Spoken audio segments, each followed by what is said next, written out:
ձայնը կտամ դες։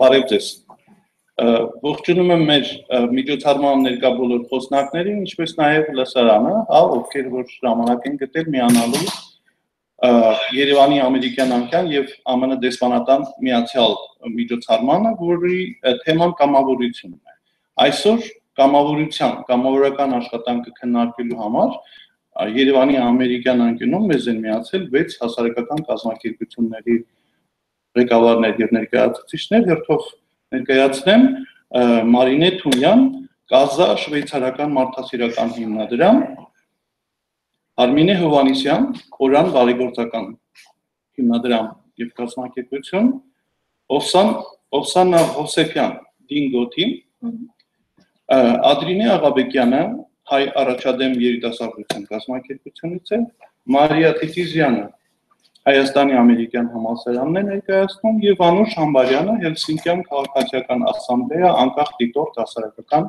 դաշինքը։ Ես յուրաքանչյուր խոսնակը հերթով հնարավորություն կունենամ ներկայացնելու ինչպես ձեր կազմակերպությունը, այնպես էլ իմ մասնավորի կամավորական աշխատանքը, կամավորության դերը յուրաքանչյուր հասարակական կազմակերպության գործունեության մեջ, ինչպես նաև մեզ մի հատկապես հետաքրքիր է ամառային շրջանն է եւ ուսանողները ազատ ժամանակ ունեն։ Եթե ձեր կազմակերպությունները ամառվա ընթացքում ծրագրեր ունեն եւ կամավորների անհրաժեշտություն կա, այստեղ այդ մասին խնդրեի որ բարձրաձայնեք, ասեմ որ միջոցառումը հեռարձակվում է ինտերնետում, YouTube-յան ցանցով մեզ կարող են հետևել, դրա համար հարկավոր է պարզապես այցելել Հայաստանի ամերիկյան անկյունների պաշտոնական կայք www.americancorners.am հասցեով եւ հետևեք այնտեղ տրված հղմանը։ Իմասիրով ես ձայնափոխանցում եմ Կազա շվեյցարական մարդասիրական հիմնադրամին ներկայացուցիչ Մարինե Թունյանին։ Ողջույն, ես Մարինե Թունյանն եմ, ներկայացնում եմ Կազա հիմնադրամը, երբ ինձ առաջարկ եկավ կամավորության վերաբերյալ խոսելու, ես բավական ուրախ էի, որովհետև արդեն երկար տարիներ է հիմնադրամը գործունեություն է ծավալում տարբեր ոլորտներում, այդ թվում նաև զորացնում է կամավորության դերը մեր հասարակությունում, բայց ես ավելի շատ կուզեի կենտրոնանալ այսօր կամավորությունը եւ փախստականների աշխատանքը այդ կոնտեքստով փորձել նայել, քանի որ արդեն 4-րդ տարին է մենք ՄԱԿ-ԲԳՀ-ի հետ համատեղ իրականացնում ենք մի ծրագիր, որը միտված է փախստականների ինտեգրումը կրթության միջոցով ավելի առաջ տանելու, փորձելու իրենց ինտեգրումը այդտեղ ավելի հեշտացնելու եւ դյուրին դարձնելու։ Ու արդեն 4 տարի է, ինչ մենք տարվա կտրվածքով երևի մոտավոր 50 կամավորի հետ ենք աշխատում, որն է նպատակը այդ կամավորության, մենք փորձում ենք գտնել ընտանիքներ, ովքեր նոր են ժամանել Հայաստան, եւ գտնել կամավորներ, ովքեր պատրաստ են աշխատել այդ ընտանիքների հետ հենց իրենց ամենասկզբի պահից ի վեր, ու 3 ամիս շարունակ փորձում են աջակցություն տրամադրել իրենց, ծանոթացնել տարբեր ոլորտների հետ, որովհետև մենք ինքներս էլ հասկանում ենք, որ եթե ինքներս հայտնվենք մեկ այլ երկրում որպես լրիվ օտար անձ, շատ դժվար կլինի ինքնուրույն գտնել այդ ամենը, ու կամավորները պատկերացրեք ինքնական այդ ամբողջ գործը կատարում են, ու ես ենթադրում եմ, որ նաև հարց կհնչի, իսկ որն է մոտիվացիան այդ անելու։ Իրականում կա մոտիվացիա, ու մենք որպես հիմնադրամ նաև պատասխանատու ենք, որ իրենց մոտիվացիան երբևէ չընկնի։ Դա միակողմանի process չի երբեք, քանի որ եթե իրենք ցանկանում են ինչ-որ բանում մեզ օգնել, մենք էլ պետք է փոխարենը փորձենք իրենց օգնել, որպեսզի ավելի ոլորտում հմտանան, ավելի շատ փորձ ձեռք բերեն եւ հետագայում նաև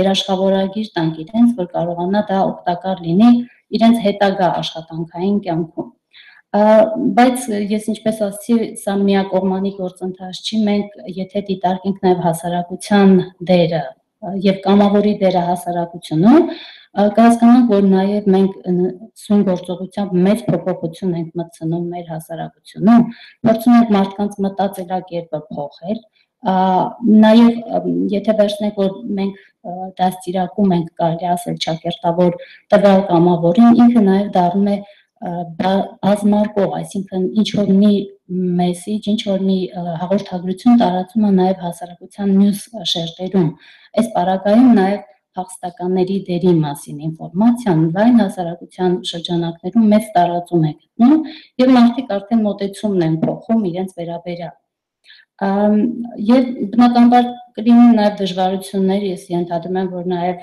եթե հարցեր լինեն, սիրով կպատասխանեմ, շատ մարտահրավերներ են լինում կամավորների հետ աշխատանքում, հատկապես եթե նրանք աշխատում են փախստականների հետ։ Բնականաբար անձնային սահմանի խախտում, շատ դեպրեսիվ իրավիճակներ լինում են, բայց հիմնադրամը երբեք աչքաթող չի անում նման դեպքերը, այլ փորձում է շարունակական դասընթացների, հոգեբանի մոտ այցելությունների շնորհիվ պահել իրենց այն հիմնական եսը, որի պատճառով հանկարծ կամավորությունը երբևէ չդիտվի որպես մի գործ, որը կարող է խոչընդոտ հանդիսանալ իրենց հետագա կյանքի համար։ Այսինքն մենք փորձում ենք եւ նախնական գնահատում անել կամավորի գիտելիքների եւ վարքի եւ մոտիվացիայի վերաբերյալ եւ միջին գնահատում, որ հասկանանք ինչ ընթացքի մեջ է, որպեսզի երբևէ խնդիր չառաջանա, եւ ետգնահատում, որի արդյունքում մենք հասկանում ենք ինչ ձեռք բերեց ինքը, ինչ ձեռք բերեց հիմնադրամը եւ ինչպես օգուտ ստացավ այդտեղից նաեւ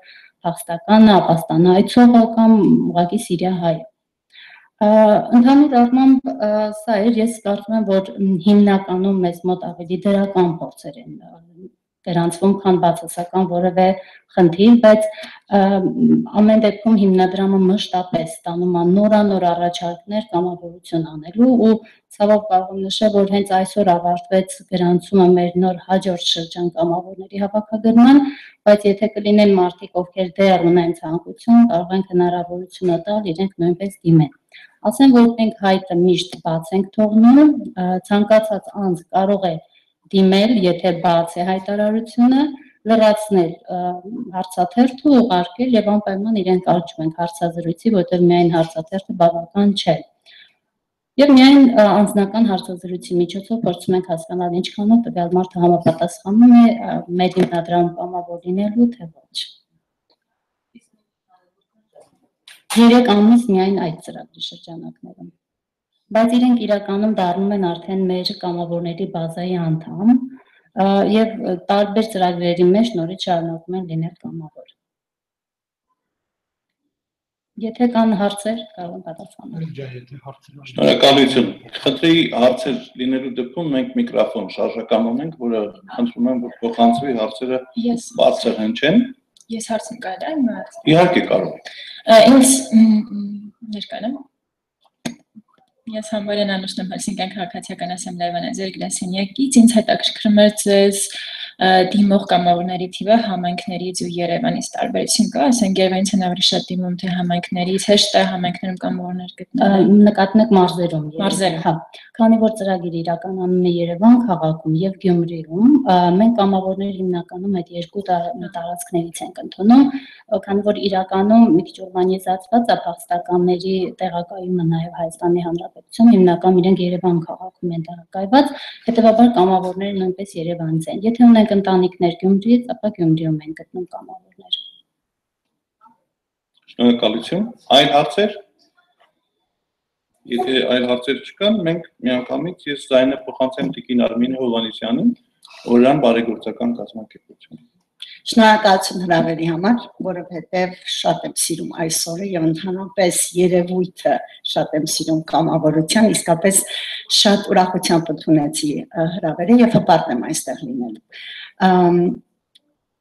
Ինչով կարևորում կամավորությունը, որովհետև դա իմ կյանքի անբաժան մասն է կազմում։ Ես սկսել եմ կամավորել 12 տարեկանից։ Երբ որ Միացյալ Նահանգներ մեկնեցինք, մենք ապրեցինք Նյու Յորքում մի տարի, ուր հայեր չկային այն դպրոցում, որ ես հաճախում էի, եւ ես ստիպված էի անգլերեն սովորեմ։ Եվ երբ որ արդեն 1 տարի հետո Լոս Անջելես տեղափոխվեցինք, ուր հայ համայնքն շատ մեծ էր եւ մեծ թվով փախստականներ կային, ես միակ հայն էի, ով խոսում էր անգլերեն այդ ժամանակ։ 300-400 հայ աշակերտների միջով։ Ուրեմն ինքնաբերաբար դարձա գլխավոր կամավորը, թարգմանություններ է անում ուսուցիչների համար, երբ որ աշակերտները խնդիր էին ունենում, եւ պետք է ընդգծեմ, որովհետեւ մեկ-մեկ չարաճիճի է լինում եւ չար տղաների հայերեն չար պատասխանները շատ նրբորեն էի անգլերեն թարգմանում, տղաները շատ շուտ հասկացան, որ ես իրենց օգնում եմ եւ այսպես իրենց հերոսը դարձա նաեւ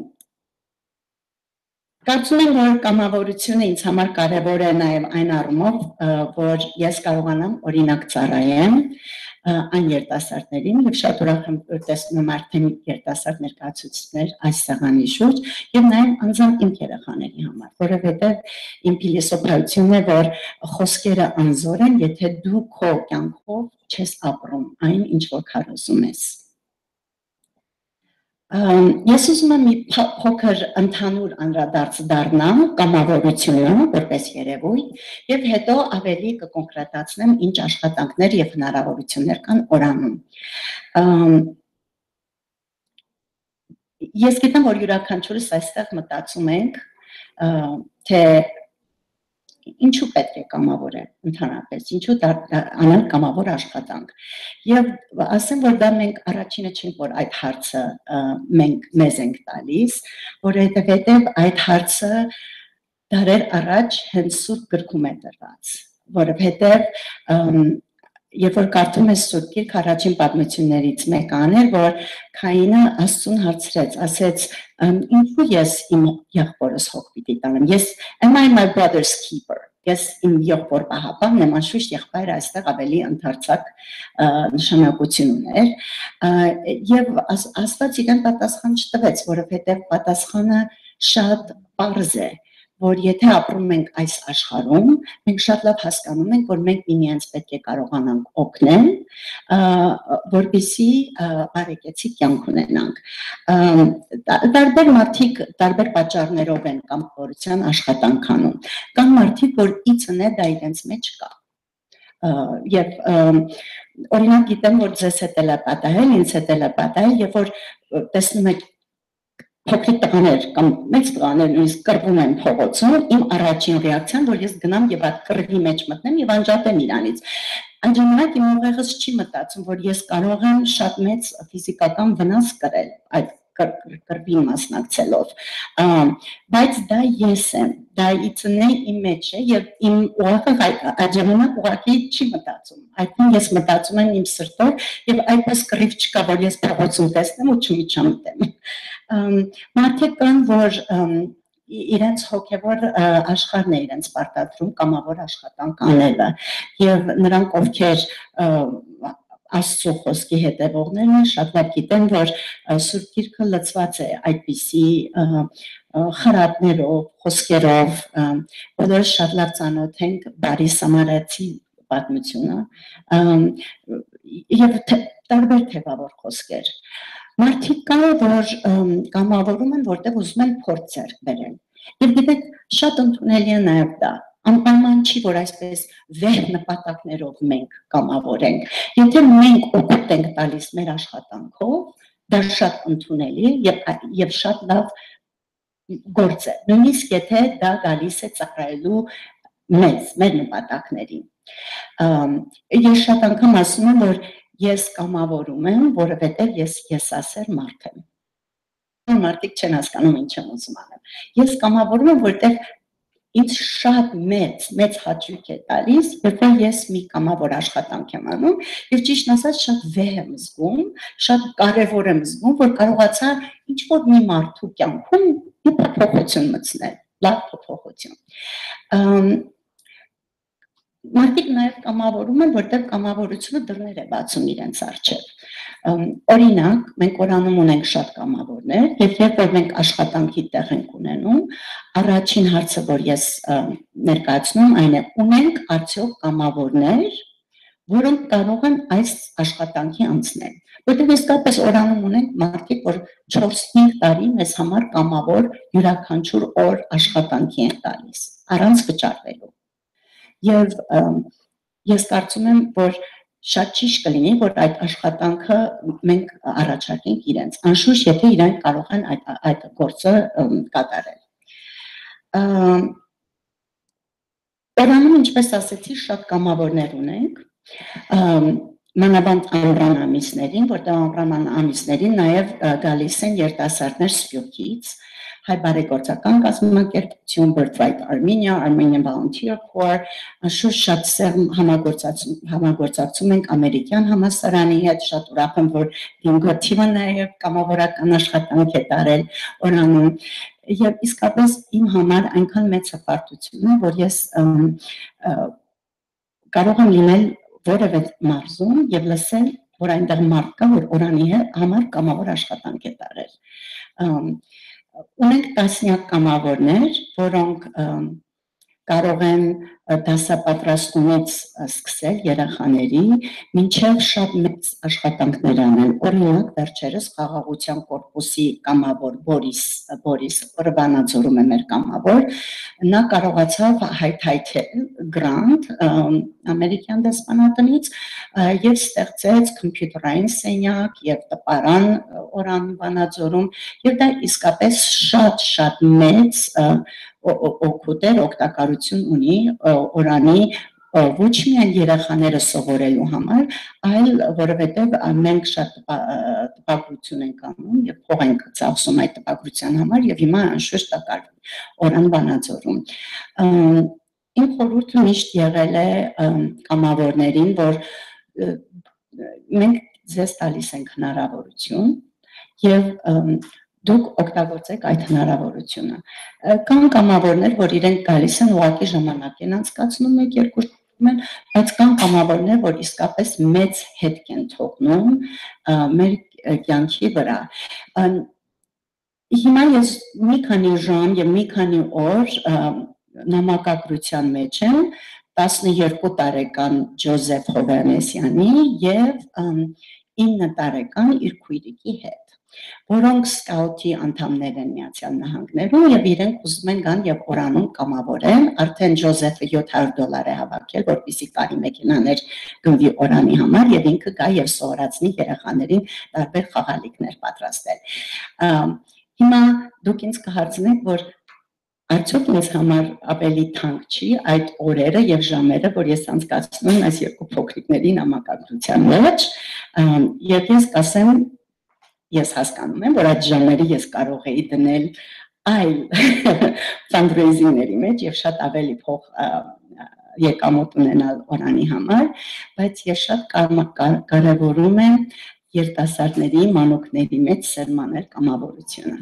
որովհետեւ ես համոզված եմ, որ իրենք երբեք չեն մոռանա օրանը եւ ավելի կարեւոր է, որ երբեք չեն մոռանա Հայաստանը եւ կկապվեն Հայաստանի մեջ։ Սա ուղղակի կլինի նրանց առաջին քայլը։ Եվ համոզված եմ նաեւ, որովհետեւ գիտեմ, որ իրենց հայրիկը Դոկտոր Ջան Հովանեսյանը նաեւ iCare project-ի մեջ է եւ իրենց ընտանիքի մեջ արդեն կամավորությունը երկար տարվա ավանդույթներ ունի։ Թերևս այսքանով ես վերջացնեմ իմ խոսքը, միայն ուզում եմ որպես փակում ասել մի շատ թևավոր խոսք, որ դարձել է իմ այսպես ասած ուղերձող թևավոր խոսքը եւ թարգմանում եմ անգլերենից, թերևս այդքան լավ չէ հնչի հայերենում, բայց միտքս է երբեք այդքան բարձրահասակ չես երևում, որքան երբ ծնկում ես երեխայի առջև։ Հուսամ բոլորս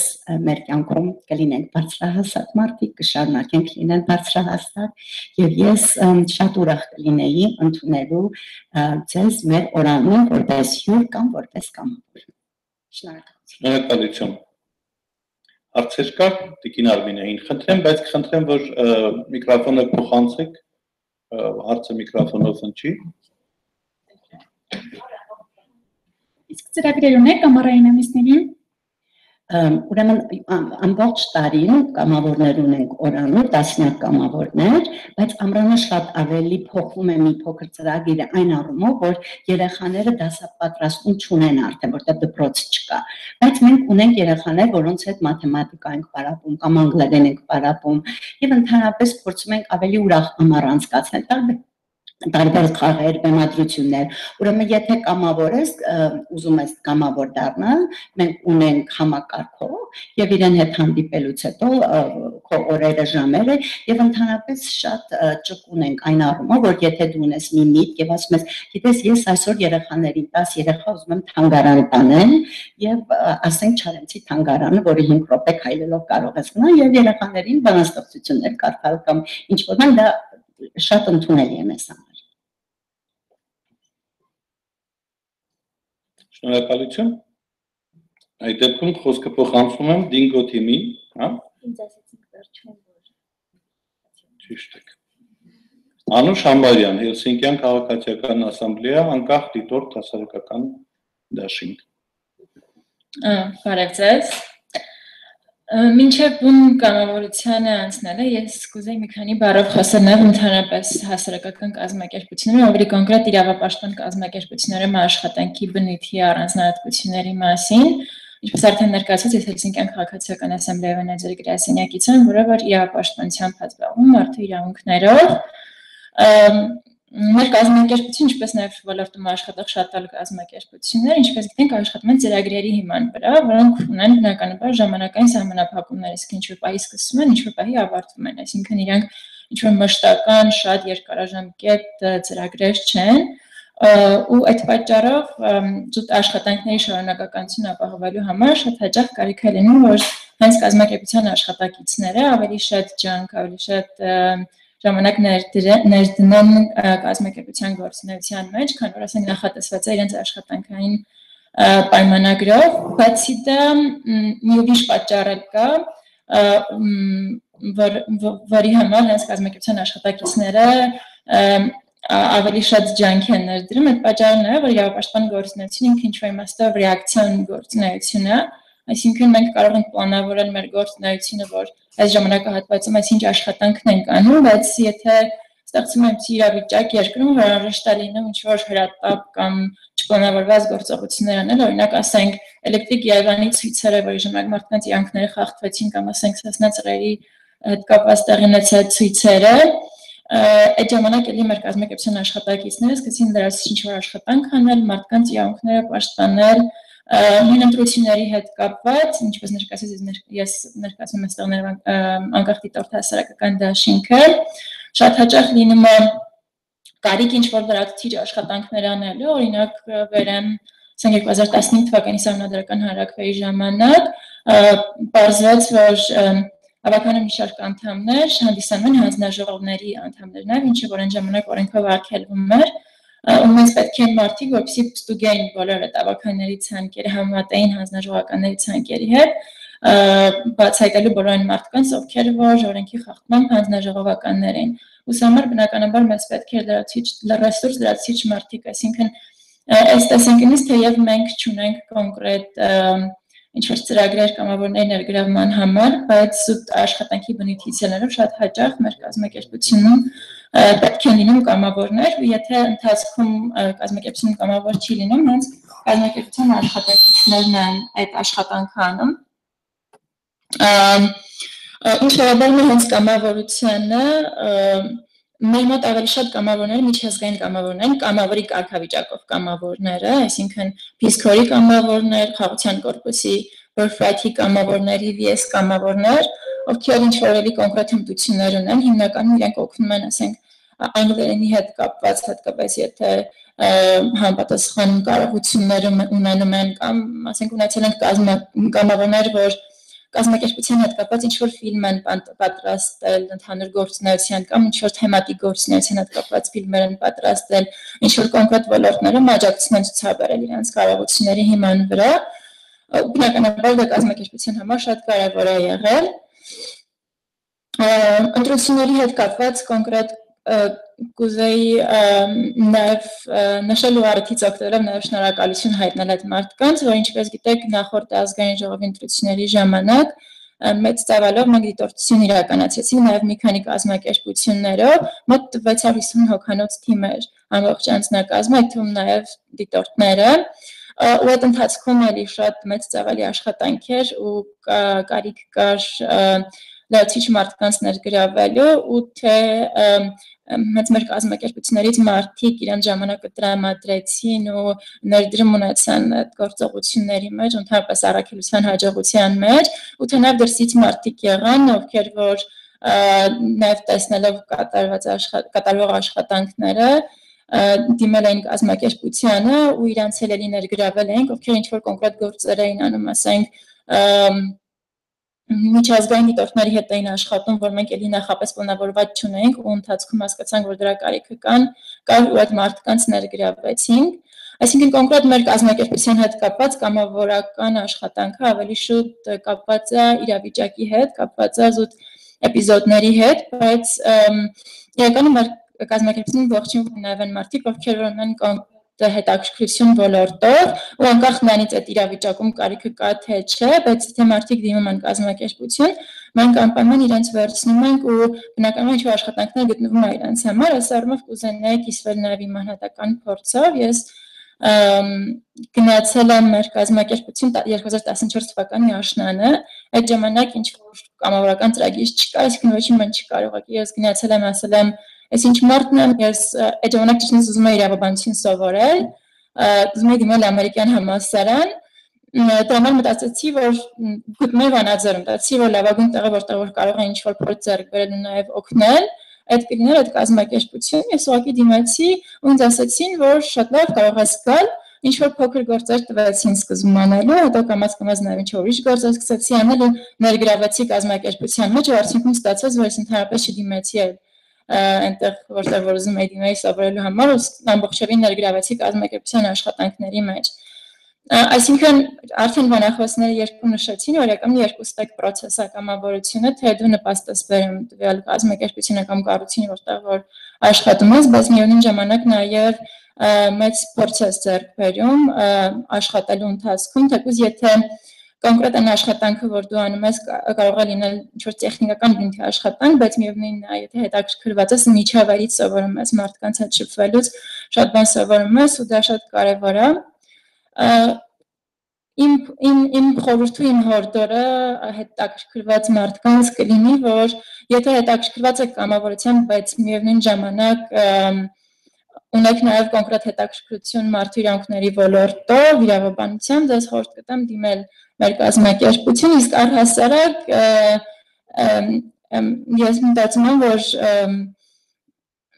ցանկացած մարդու համար զարգանալու հատկապես այսինքն նոր ինչ-որ ճանապարհ սկսող մարդկանց համար, այսինքն ուսանողների համար, դպրոցականների համար զարգանալու, աճելու լավագույն տարբերակը նա է, որ ձեր հետաքրքրության ոլորտներում գտնեք համապատասխան կառույցներ, կազմակերպություններ, այդ կազմակերպություններում գնաք, փորձեք աշխատել, նաև միջավայրից սովորել, սկզբում կամավոր կլինեք բնականաբար ու հետո իրականում էական չի հետո աշխատանքի կանցնեք թե չէ, որտեղ եթե նույնիսկ աշխատանքի անցնել հնարավորություններ չլինի, միևնույնն է այն փորձը, որ դուք ձեռք եք բերում, հաստատ հետագայում շատ օգտակար է լինելու ու նպաստելու բնականաբար ձեր զարգացմանը։ Ույթ հասկանում։ Շնորհակալություն, հարցեր ունենք մենք։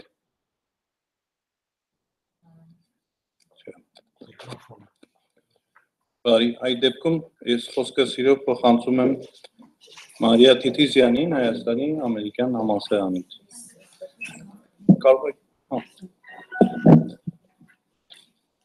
Շնորհակալություն հրավերի համար։ Չնայած որ ես Հայաստանի ամերիկյան համալսարանն եմ ներկայացում, վերջի 16 տարիները շատ հասարակական գազམ་ագերբություններում աշխատել եմ, բայց ուզում եմ այսօր անձնական օրինակով սկսեմ, մոտ 14-15 տարի առաջ ես եւ ինգերուհիս Երևանում մի ցուցահանդես էինք կազմակերպում, թանգարանի մեջ չեմ ուզում ասեմ, որ թանգարանը էական չի, ինչ որ ցուցահանդեսը պիտի նպաստեր որոշ մարդկանց։ Ուրեմն մենք աշխատում ենք թանգարանի տնօրենի հետ, գիշեր-ցերեկ, շաբաթներով գնում ենք, գալիս ենք, որոշում ենք ինչ ենք անում եւ այլն։ Եվ Հայաստան համահայկական հիմնադրամի տնօրենը պիտի գար բացմանը, եթե չեմ սխալվում մշակույթի նախարարը պիտի գար եւ այս թանգարանի տնօրենը իր բացման խոսքի մեջ ուզեց մեր անունները նշել, որ Մարիա Թիթիզյան եւ Ասինչ Ասինչյանը աշխատել են, որ այս ցուցահանդեսը իրականանա, որպեսզի նպաստի այսինչ մարդկանց համար, եւ մենք հրաժարվեցինք, ասեցինք բոլորովին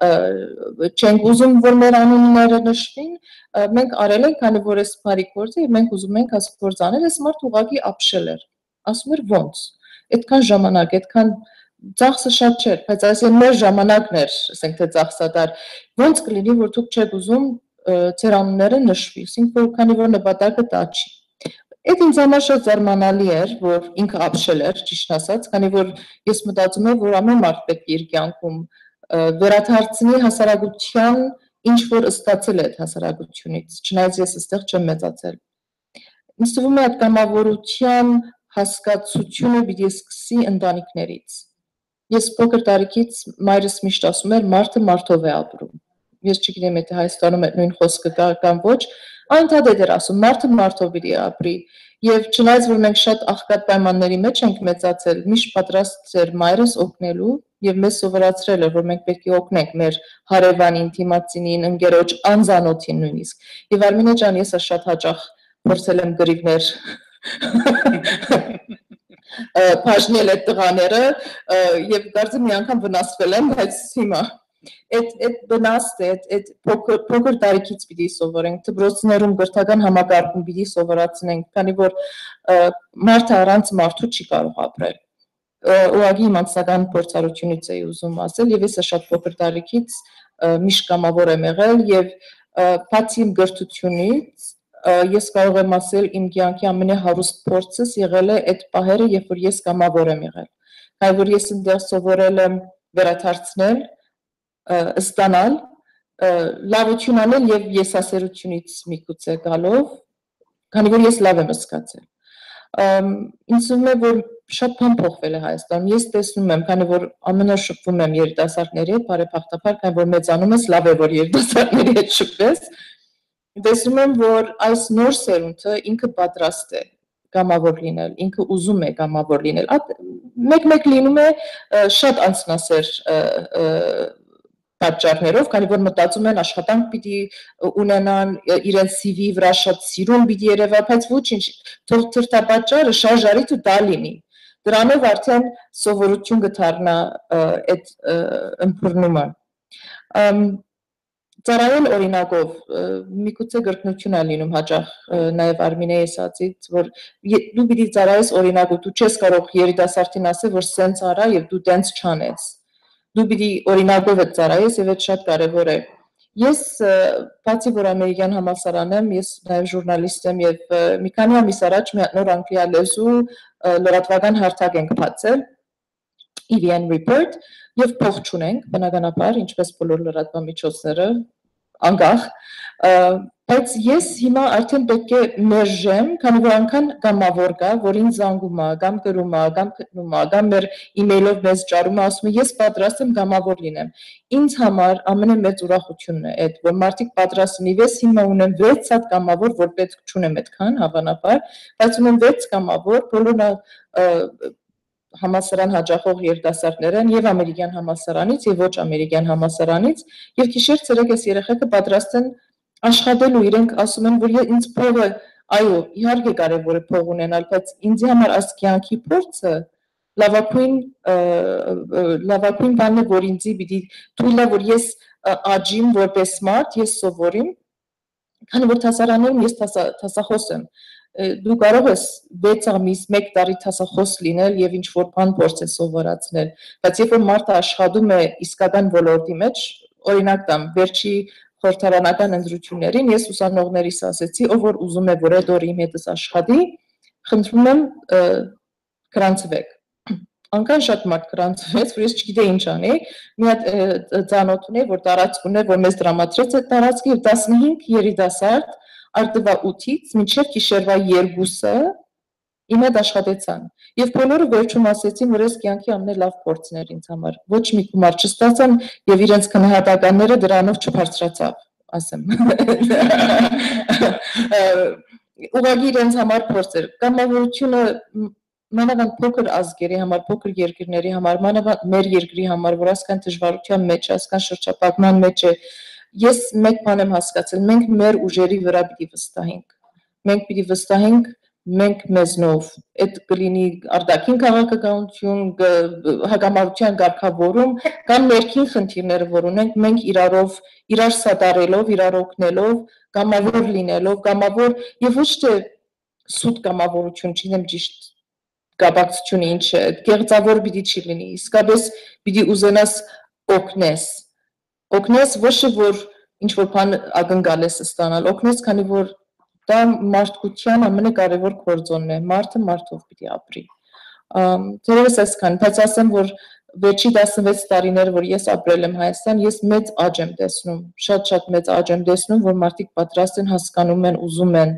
այդ սովետական պարտադրված կամավորությունը չէ, ինչ որ ժամանակին եղել է, մարդիկ իսկապես ուզում են իրար սատարել եւ օգնել եւ այդ երիտասարդության բոլորին գոչ եմ անում, ինչպես բոլոր մյուս բանախոսները ասեցին, որ դեպս մեկ շաբաթ սկսին կամավորել եւ իրենք կսկան իրենց կյանքը ինչքան հարստացել է։ Այսքան երևի եթե հարցեր կա։ Մերսի։ Շնորհակալություն, հարցեր չունենք։ Հարցեր ունենք, եկեք այսպես հարցնեմ, որովհետեւ ելույթները շատ հետաքրքիր են։ Ես մի հարց ունեմ ուղղված մեր մասնակիցներին։ Դուք կամավորության փորձ ունեք, կարող եք մեր հետ կիսել ձեր փորձը։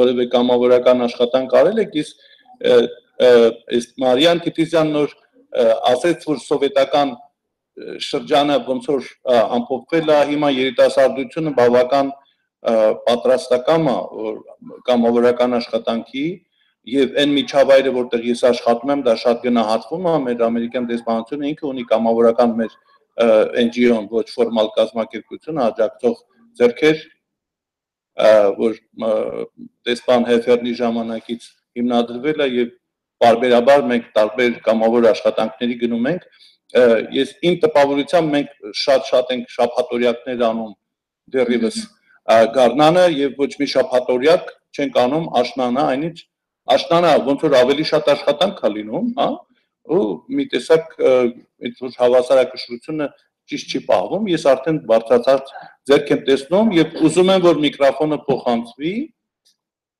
Ես ավարտել եմ ինստիտուտը եւ աշխատում եմ գրադարանում, մանկական գրադարանում, այդ ժամանակաշրջաններ Բաքվի փախստականները, Սումգայիթյան դեպքերը եւ մեզ մոտ այցելում էին, հաճախում էին երեխաներ, որոնք որ ընդհանրապես հայերեն մի քիչ խոսում էին, բայց տարուս չէին կարողանում իրենք կարդալ եւ ես ստանձնեցի մի քանի 5 երեխայի սովորեցրել եմ հայոց այբուբենը։ Մոտ 2 ամսում այդպես ու մեծ բավականություն ստացա ես շատ ու այդպես ես համարվում եմ որ դա մի կարևոր գործ է։ Մի փոքրիկ կամավորության արդյունք սովետականության ժամանակներն իհարկե այդպես չէր գնահատվում, բայց այդպես։ Իսկ ձեր ասած այո, եւ այսպես էլ ենք ասում, որ մի ձեռքը երբեք ծափ չի տալիս, միշտ երկրորդ ձեռքը, այո, եւ ընտանիքից դա պետք է լինի։ Դա իսկական մղում պետք է լինի, եթե անշահախնդիր է, ուրեմն հաջողված է դա, այսինքն ակնկալիք չունենալ, որ այս ամենը ես արեցի, ինչ պետք է պատասխան ստանամ, ոչ, եթե կարող ես, ուրեմն պետք է անես։ Շնորհակալություն, խնդրում եմ միկրոֆոնը փոխանցել հետ։ Այո։ Ես տեսա, որ դուք ձեր բարձր, եթե չեք ուզում, կարող եք փոխանցել։ Այո։ Անցած տարի ամեն կիրակին անգլերենի դասեր էի տալիս մանկատանը, իհարկե միայն ես, ոչ օֆիցիալ ուղղակի հաճելի ժամանակ անցկացնելու համար, ինքս ինձ համար։ Կամավոր աշխատանքը հաճելի է միշտ։ Ես ձեր խոսքից հիշեցի երկու տիպի կամավորություն, որը ես իրագործել եմ։ Մեկը սովետական շրջանում, սովետական դպրոցում որպես պիոներ, մեզ ասում էին, որ լավ սովորող աշակերտները պետք է օգնեն լավ սովորող աշակերտներին։ Եվ ես ընտրել էի մեր դասարանի 1-2 բան սովորող, նրանց հետ տանում էի պիոներ բալա եւ այդպես իրեն գաղափարախոսություն։ Երկրորդը Միացյալ Նահանգներում one of the Chamber of Commerce ինքս իդի job training-ից հետո ես որոշեցի, որ որպես ունենամ համապատասխան աշխատանք, պիտի ընտրեմ, պետք է կատարեմ որևէ կամավորական աշխատանք, համ ինձ համար experience, այդ երկստեք երևույթ է, եւ իրոք այնտեղ օգնելու կարիք կար անվճար անգամ նամակներ, post-stamp, computer work, application-ների հետ, membership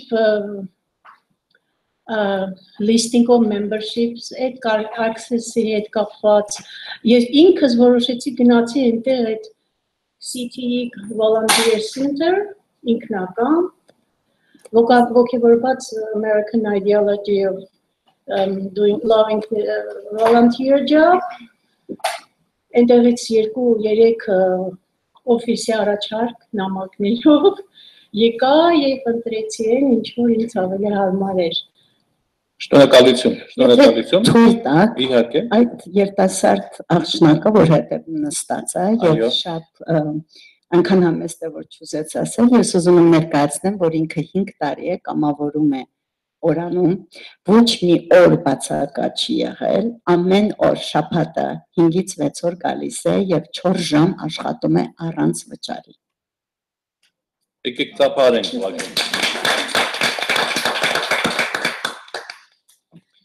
Շնորհակալություն, ես այս միջոցը տվեցի նաև մեր աղջիկներին, որպեսզի նախապատրաստեն, որ հաջորդ 2 բանախոսները պետք է նաև ցուցադրական նյութ ունեն, ես հիմա տեղս կզիջեմ, կարծում եմ այստեղ թեքվեմ մի կողմի վրա, որովհետև հաջորդը ձայնը կփոխանցեմ Դինգո թիմից Օվսանա Հովսեփյանին, որը կներկայացնի իրենց կազմակերպությանը։ Բարև ձեզ։ Իմ ոլորտը մի փոքր տարբերվում է ներկա գտնվող կազմակերպությունների ոլորտից, քանի որ ես կամավոր եմ թափառողների համար, ոչ թե մարդկանց, եւ մի փոքր կուզեմ նախ պատմեմ ոնց սկսվեց, հետո թե ինչ իրավիճակ է Հայաստանում, որպեսզի պատկերացնեք, թե ինչի համար կա այդ կարիքը։ Ամեն սկսվեց այնպես, որ ես այն կլասիկ երեխաներից էի, ովքեր երազում էին շուն պահեն եւ ծնողները չէին թողնում, համոզված եմ շատերը այդպես մանկություն ունեցել են եւ երբ ես ամուսնացա, բարեբախտաբար ամուսինս նույնպես շատ էր սիրում կենդանիներ եւ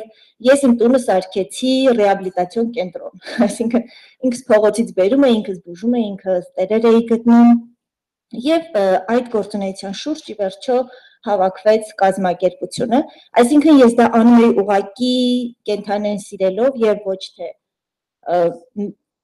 ինչ որ որևէ նպատակով եւ նույնիսկ կազմակերպություն ունենալու նպատակի սկզբանե չունեի, այստեղ արդեն կարող եք տեսնել, եթե դժվար չի թերթել, թե մենք ինչ ենք անում, մենք փրկում ենք փողոցում ծանր վնասված կենդանիներին եւ ի վերջո տնավորում ենք նրանց, այսպես ասած, եւ մարդկանց մեջ զարգացնում ենք մշակույթը ոչ ցեղական եւ անտուն կենդանի որդեգրելու եւ այդ հաճույքի զգացողությունը այդ կյանքը փրկելու։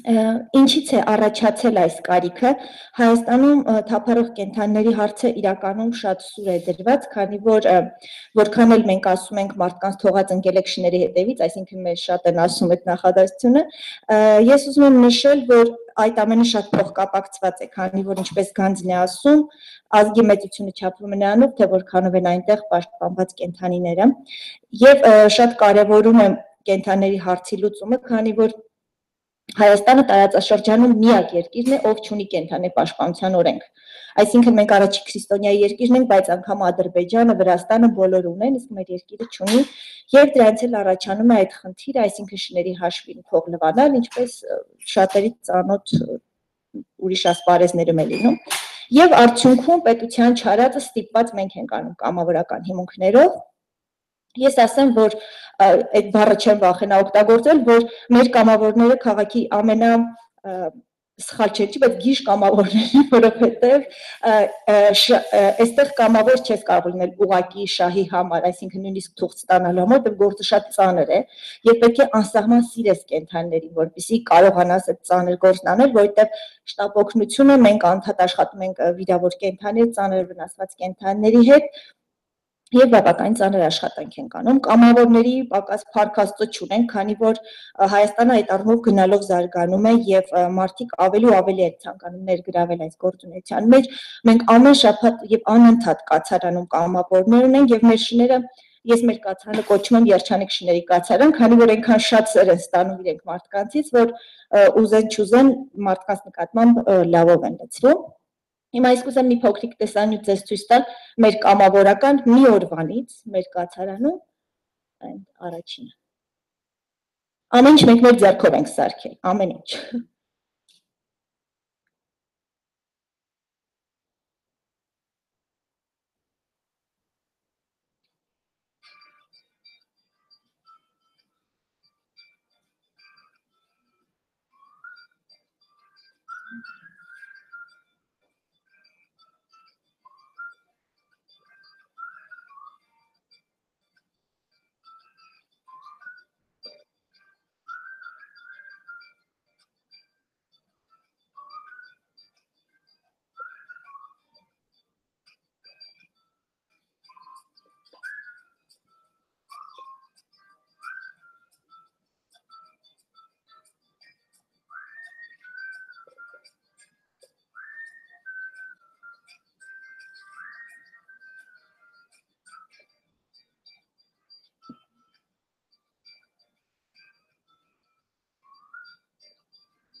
Այստեղ սխալ էր գրած, գիտեմ։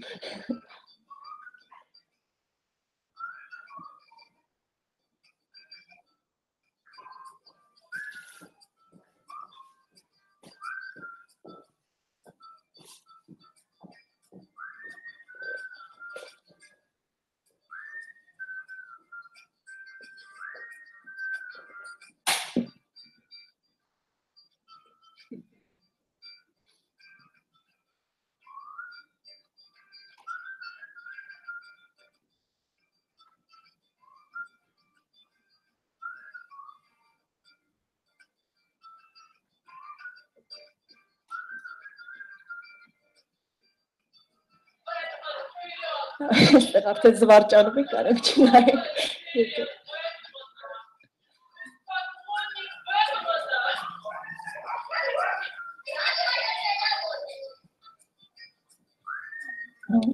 Մեր կազմակերպությունում, այսինքն մեր ամենամեծ շահը այդ հոգեկան բավարարվածությունը, որ մենք ստանում ենք, քանի որ ամեն մահամերձ կենդանուն հասցնել որդեգրման երջանիկ օրվա եւ տեսնել նա տանը երջանիկ իսկապես մեզ համար շատ կարեւոր է եւ դա կարելի ասել իսկապես միակ կամավորական շահն է, որ մենք ունենք։ Եվ կարևոր է նաև այն, որ մեր աշխատանքը իսկապես շատ դրական ազդեցություն է ունենում հասարակության վրա։ Մարդկանց վերաբերմունքը շատ փոխվել է կենդանիների նկատմամբ եւ մարդկանց շատ կարծրատիպեր կոտրվել են։ Եվ որպեսզի վերջում էլ հասկանաք, թե մենք ինչ զգացողություն ենք ապրում, ես ուզում եմ տեսանյութ ցույց տալ մեր 100-ավոր երջանիկ որդեգրված պատմությունից ընդամենը մեկը, որը պատկերացում կտա, թե մենք ինչից ինչի ենք հասցնում, եւ այդքանով կավարտեմ, եւ որպեսզի ընդգրկվել մեր աշխատանքների մեջ կարող են այցելել մեր Facebook-յան էջ ցանկացողները Dingo Team, այնտեղ հետևել եւ միանալ ցանկության դեպքում։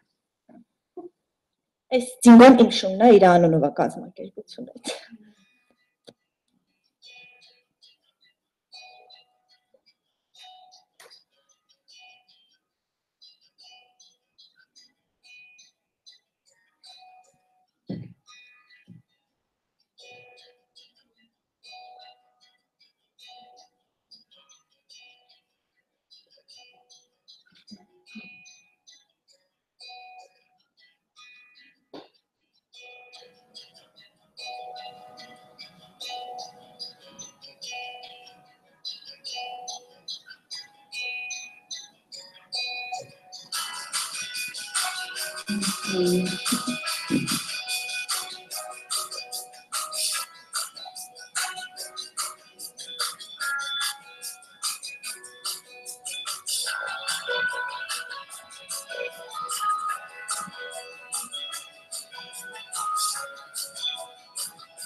հարցի ստեսնում դուք դեպս սերեք տալիս կենթանիների, բայց քան չոր ագրեսիվ պահեր ունեն, որտեղ պրակտիկայում Գիտեք, իհարկե կարա լինի, ես դրա մասին չխոսեցի, որտեղ շատ երկար էր, իհարկե փողոցիչների մեջ, հա, կարա լինի ագրեսիա, բայց դա զուտ կապված է ինչ-որ գործոնների հետ։ Այսինքն ոհմակ կազմելու շրջանում կարա ագրեսիա լինի կամ ձագեր պաշտպանելու շրջանում իհարկե կարա լինի, բայց եթե ճիշտ արվի գործունեություն, այսինքն ստերջացվեն շները փողոցի, սպանդի փոխարեն, այդ զույգման շրջանը չլինի, ագրեսիան մի քանի անգամ կնվազի։ Այսինքն պետությունը պետք է ստերջացնի, իրականում սպանդ է անում եւ տեսակը դարձնում է ավելի ագրեսիվ եւ ավելի շուտ բազմացող։ Իհարկե դեպքեր լինում են, որ մեզ կծում են միանշանակ վիրավոր կենդաներ վերցնելուց ցավից պատահում է, որ կծում են։ Դեպքեր շատ են ունեցել, ես վնասվածքներ էլ ունեմ, բայց հա, կծվածքներ ունեմ։ Ճիշտ ասած, ես ուզում եմ հիմա անհերթ մի հատ ելույթ ունենամ։ Ընթացքում social media-ն օգտագործում եմ լուսաբանելու նպատակով, հիմա Facebook մտա ու առաջինը որ տեսա Հովիկ Չարխչյանը, մեր սիրելի ժամանակակից գրողներից մեկը, ուղղակի մի փոքրիկ պատմություն է դրել։ Դաստոևսկու նկարը Շան հետ միասին։ Այ հետ նոր է դրել, ճիշտ ասած, այս պահին։ Ես ուզում եմ պատմությունը կարդալ ձեզ համար։ Երբ Ֆյոդոր Դաստոևսկին դատապարտված էր դաշնակցության եւ գտնվում էր Օմսկում, մի անգամ փողոցում կերակրեց մի թափառական շան, եւ այս շունը կապվեց նրա հետ։ Ամեն քայլափոխի ուղեկցում էր գրողին։ Նույն օրերին Դոստոևսկին թոքերի բորբոքումով պառկեց հիվանդանոցում եւ ընկերներն իմանալով, որ օգնության կարիք ունի, 3 ռուբլի ուղարկեցին նրան այն ժամանակների համար պատկառելի գումար։ Մի քրեական հանցագործ, որ նույն հիվանդանոցում էր, որոշեց թունավորել Դոստոևսկուն եւ գումարը գողանալ։ Նա թույն լցրեց գրողի կաթի մեջ։ Բայց հենց այն պահին, երբ Դոստոևսկին պատրաստվում էր խմել, շունը ներս մտավ, թռավ նրա ծնկներին եւ շուռ տվեց բաժակը լպստելով գետնին թափվածը։ Շունը սատկեց, փրկելով հանճարին, որը դեռ չէր գրել ոչիրն ու պատիժը, Կարամազով եղբայրները եւ այլ նշանավոր գործեր։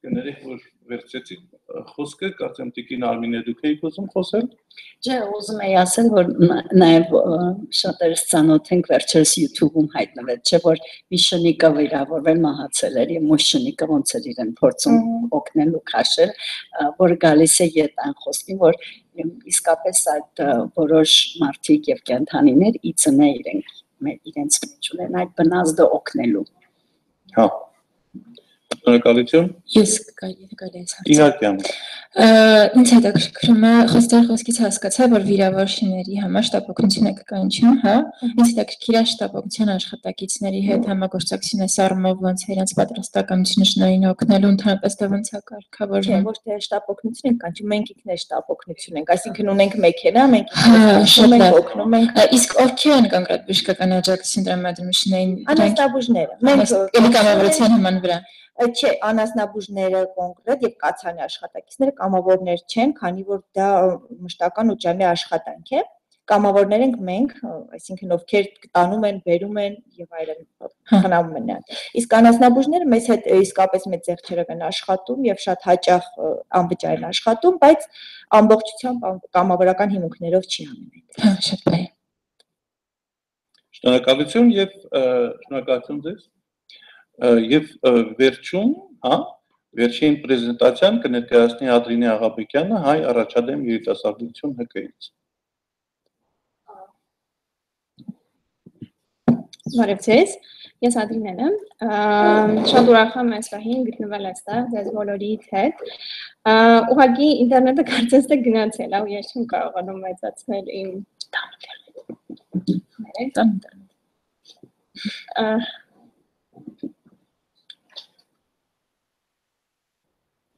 Հավետի կմետի տարվեն ինտերնետ կլինի։ Եթե հավետի չի ինտերնետ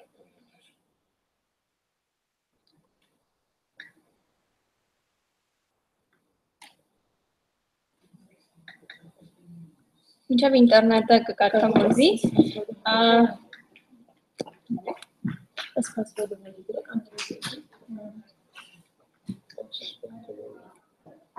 Android 8.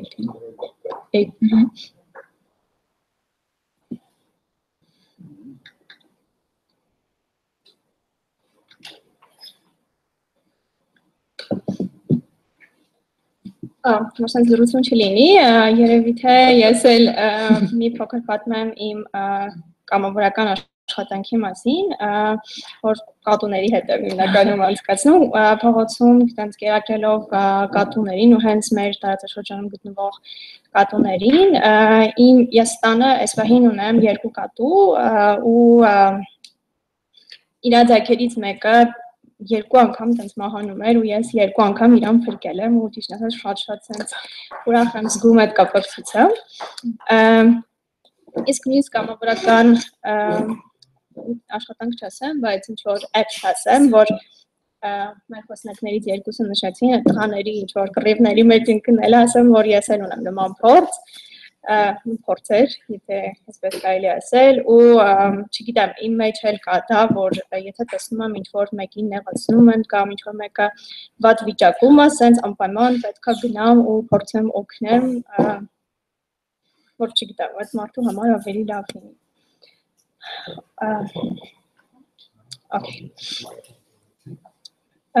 Մենք կոչում ենք Հայ առաջադեմ երիտասարդություն հասարակական կազմակերպություն կամ APY, այսպես միգուցե ավելի շատ լսած լինեք մեր մասին, շատ կարճ մեր նպատակների մասին խոսեմ, ուրեմն մեր հիմնական նպատակներն են երիտասարդների մեջ զարգացնել իրենց կարողությունները ու ապահովել իրենց անհատական եւ մասնագիտական աճը կամավորական ծրագրերի եւ ոչ ֆորմալ կրթության միջոցով, սա նշանակում է, որ մենք հավաքագրում ենք կամավորներ, իրենց հետ անում ենք աշխատանք, իրենք են մեզ հետ անում աշխատանք եւ իրենց ուղարկում ենք տարբեր միջազգային ծրագրերի ու ինչու՞ չէ, նաեւ երբ որ այստեղ հյուրընկալում ենք միջազգային ծրագրերի, իրենք մասնակցում են այդ միջազգային ծրագրերին։ Հայաստանում երիտասարդական աշխատանքը իրականում այդքան էլ հայտնի չի, իհարկե կա հասարակության մի մաս, որը ամբողջությամբ sense տեղյակ է ինչ է իրենց ներկայացնում երիտասարդական աշխատանքը, կամավորությունը, բայց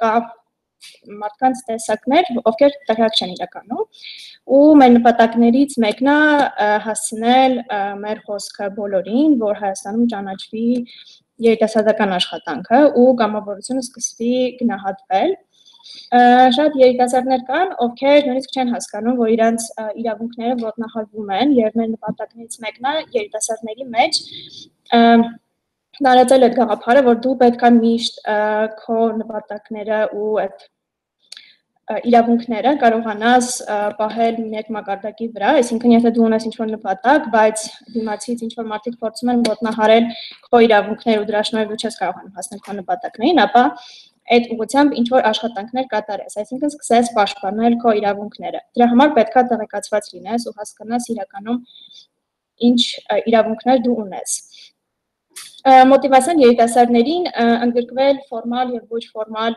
կրթության ծրագրերում, նաև խթանել կրթական միջմշակութային փոխանակումը երիտասարդների մեջ։ Մի փոքր ավելի մանրամասն կներկայացնեմ, թե ինչպես ենք սա անում։ Հիմնական խնդիրները, որոնց շուրջ մենք աշխատում ենք, դրանք կայուն զարգացումն են, միջմշակութային երկխոսությունը, հայ-թուրքական երկխոսությունը, ասեմ, որ մենք Հայաստանում շատ եզակի կազմակերպություններից ենք, ովքեր հյուրընկալում են թուրք IVS կամավորների, մեր պատմության ընթացքում մենք մոտավորապես 15 թուրք կամավոր ենք ունեցել, ժողովրդավարություն եւ մարդու իրավունքներ, քաղաքացիական ակտիվիզմ եւ համայնքային զարգացում, գենդերային հավասարություն եւ կանանց իրավունքներ, բնապահպանություն եւ շրջակա միջավայրի պահպանություն։ Մենք ունենք 4 աշխատանքային խումբ եւ այս խմբերը աշխատում են տարեկան 6 ամիս ժամանակաշրջանով, ամեն 6 ամիսը մենք ունենում ենք հայտարարություն եւ Հայաստանում գրեթե 300-400 երիտասարդներ, ովքեր ակտիվ են, ովքեր մոտիվացված են, դիմում են մեզ, իհարկե մենք ցավոք չենք կարողանում այդքան երիտասարդներին ընդունել, որովհետեւ այդքան մարդու կառավարելը շատ կարճ է ժամանակում, իրականում բարդ է, եւ ամեն կամավորական շրջանի ընթացքում մենք ունենում ենք 35-ից 40 կամավոր, ովքեր տեղական միջոցառումների կազմակերպման խմբում են իրենց գործունեությունը ծավալում։ Այս խմբում երիտասարդները հիմնականում կազմակերպում են կոնֆերանսներ, դասընթացներ, ֆլեշմոբեր, ամենատարբեր տեսակի իվենթներ, Մեր մյուս խումբը երիտասարդությունը եւ բնապահպանությունը խումբն է, ովքեր հիմնականում դպրոցներում դաս են տալիս երեխաներին ու երեխաներին սովորեցնում են, թե ինչպես ավելի բնության հետ ընկեր լինել, ինչպես recycle անել, այսինքն օգտագործել օրինակ ինչ-որ թափոններ, օրինակ եթե ինչ-որ շիշը պետք է թափեն, դա սովորեցնում են ինչպես օրինակ դասնել ծաղկաման կամ գրչատուփ, չգիտեմ, ինչ-որ նոր օգտագործվելիք ինչ-որ առարկա դարձնել։ Հանրային կապերի խումբ, այս խումբը հիմնականում զբաղվում է մեր միջոցառումների տեսանելիություն ապահովելով ու բացի դա պատրաստում է մեր բոլոր տեսակի ծրագրերի լոգոները, Facebook-յան ցանկացած վիզուալ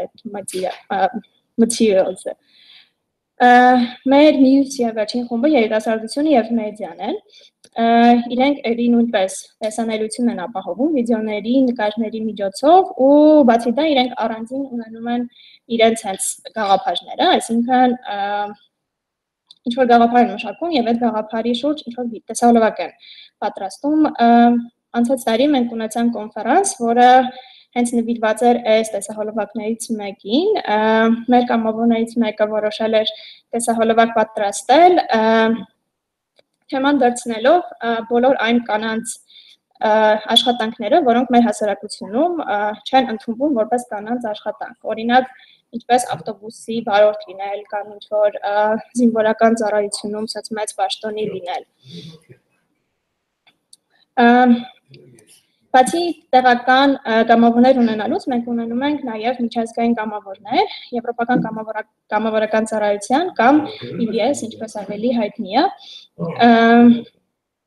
Մեր կամավորները լինում են տարբեր երկրներից, հիմնականում, բայց ամեն այդ կամավորական շրջանում մենք ունենում ենք առնվազն մեկ թուրք կամավոր։ Ու բացի host անելուց այս կամավորներին մենք նաև ուղարկում ենք կամավորներ ու եթե ձեր մեջ կան մարդիկ, ովքեր EBS-ով հետաքրքրված են, կարող եք ինքներդ դիմել մեզ, մենք ձեզ կօգնենք գտնել ծրագիր, դիմել, կապ հաստատել այդ hosting organization-ի հետ ու այսպես ասած ձեզ օգնել, որ դուք գնաք հասնեք ձեր ծրագրին։ Այստեղ նկարներ են մեր միջոցառումներից, իհարկե սա շատ քիչ մասն է, բայց մոտավորապես կարող եք ծանոթանալ ու ճիշտ ասած այս կապակցությամբ կցանկանայի ձեզ մի փոքրիկ տեսահոլովակ ցույց տալ, որը իրականացրել ենք անցած ամիս Ամերիկյան համալսարանի հետ միասին։ Սա կամավորների fair, անկեղծ ասած հայերեն մոռացա ոնց էր, տոնավաճառ։ Սա ուղղակի ինչպես է ընթացել միջոցառումը։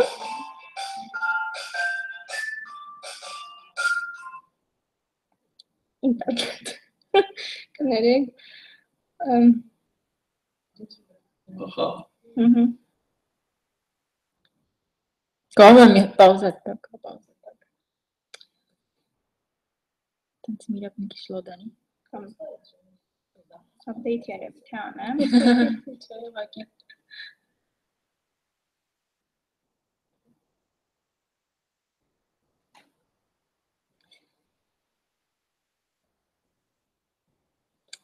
Ներողություն հայցում ինտերնետի աշխատելու համար։ Ես որ սովորում էի ուսանող էի մի լավ դասախոս ունեինք, որ հայերեն շատ լավ էր, բայց երբեմն ռուսերեն բառեր օգտագործում, ասում էր, ու ինքը որ կենթանի լիներ, այստեղ լիներ, կասեր, այսօր ինտերնետը մեզ բադվադի տանում։ Ցավոք, այդպես է այս պահին։ Երևի թե չեն կարող նայել այս տեսահոլովակը։ Ուղղակի ասեմ, որ օրանի աշխատողները եկել եւ ներկայացել էին այս տոնավաճառին եւ շատ մեծ գովեստի խոսքեր ասեցին կազմակերպիչների համար, ուրախ եմ, որ դուք եք եղել։ Եվի փոքր տեսահոլովակը նայելու փոխարեն ներկայացան թե ծրագիրը ինձ ինչ էր ներկայացնում։ Ուրեմն հրավիրված էին 20-ից ավելի հասարակական կազմակերպություններ, որոնք ակտիվ գործունեություն են ծավալում Հայաստանում, ու իրենք պետք է ներկայացնեին իրենց կազմակերպությունները ու երիտասարդներին ներկայացնեն, թե ինչպես կարող են իրենց մոտ դառնալ կամավոր կամ ինչ հնարավորություններ է տալիս իրենց կազմակերպությունը երիտասարդներին։ Հիմնական նպատակը սա էր, եթե վերջում տեսահոլովակը ինչ որ ձև հնարավոր լինի նայենք, գնայենք, հիմա անցնեմ մյուս թեմային, որը էլի շատ կարևոր է ու ցանկանում եմ նշել։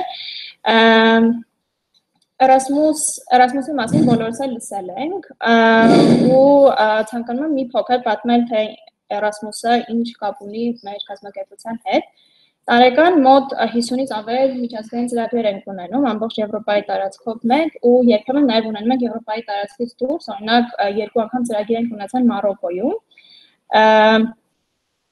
Եվ ասեմ, որ այս ծրագրերը երիտասարդներին շատ մեծ հնարավորություն են տալիս գնալու, տեսնելու ուրիշ երկրներ, ծանոթանալու այլազգի մարդկանց հետ, սովորելու իրենց ինչպես դրսևորեն, ինչպես ներկայացնեն օտար մշակույթներում, սովորել այդ միջմշակութային հարաբերությունների խնդիրները ոնց կարելի է լուծել, ոնց կարելի է իրականում ճիշտ ներկայանալ։ Նաև մի քանի խոսքով երևի թե նաև ասեմ, թե մեր կամավորները իրենք ինչպես են աճում ու զարգանում, որովհետև միանշանակ դա տեսնում եմ իրենց մեջ։ Օրինակ, մենք ունենում ենք կամավորներ, ովքեր հենց հարցազրույցի ժամանակ լինում են շատ պասիվ, ամաչում են խոսեն, պետք է իրենց բազում sense հարցեր տաս, որ իրանք մի փոքր ներկայացնեն իրենց ու հենց այդ նույն candidate-ները այդ պահին sense ասած կամավորության հետագայում դառնում են շատ ակտիվ կամավորներ, ովքեր հենց իրենք ղեկավարում են ծրագրեր, իրենք ներկայացնում են իրենց գաղափարները, հենց կառավարում են մնացած կամավորներին։ Ուզում եմ ասել, որ կամավորական աշխատանքը շատ մեծ հնարավորություններ է տալիս։ Ես ինքս սկսել եմ կամավորությունը 4 տարուց մի փոքր ավել ու ես ինքս երևի թե 4 տարի առաջ էի կարողանա կանգնել ու խոսել հասարակության առաջ ու ասեմ այդ կամավորությունը ինձ շատ մեծ հնարավորություն տվեց, որ ինքս առաջինը ինձ ճանաչեմ, իմանամ ինչպես ներկայանալ, ինչպես խոսել, որովհետև իրականում բոլորին պետք է տալ այդ հնարավորությունը ու այդ հնարավորությունից օգտվելով բոլորը կարող են աճել, զարգանալ ու մեծանալ։ Այսքանը, շնորհակալություն։ Մենք էլ ենք շնորհակալ, հարցեր ունենք Ադելինային։ Չէ։ Ժողովուրդը հարցեր չունի։ Ինչ անենք, մենք ինչպես եզրափակենք, իսկ կուզեի դիմել նաև մեր Իրինային, որ այստեղ ներկայ է, գուցե Իրինան էլ ասելիք ունի, գուցե դու էլ ինչ-որ բան ասես Իրինա։ Քանի որ այստեղ հասարակական կազմակերպությունները, որոնք ներկայ են, պիտի ասեմ, որ մեր Իրինան մեր տեսլանատան աշխատակիցը եւ ինքն էլ իրենց հետ ուղիղ անմիջական կապի մեջ, ես պիտի քեզ շնորհակալություն հայտնեմ, որ այս տեսակ լավ թիմ, կրկնակի թիմ, համ թիմ ունենք, համ էլ թիմ ձևավորեցինք, հա, հրավիրելու համար, գուցե այստեղ նստես խոսես, ես կգնամ իմ տեղ։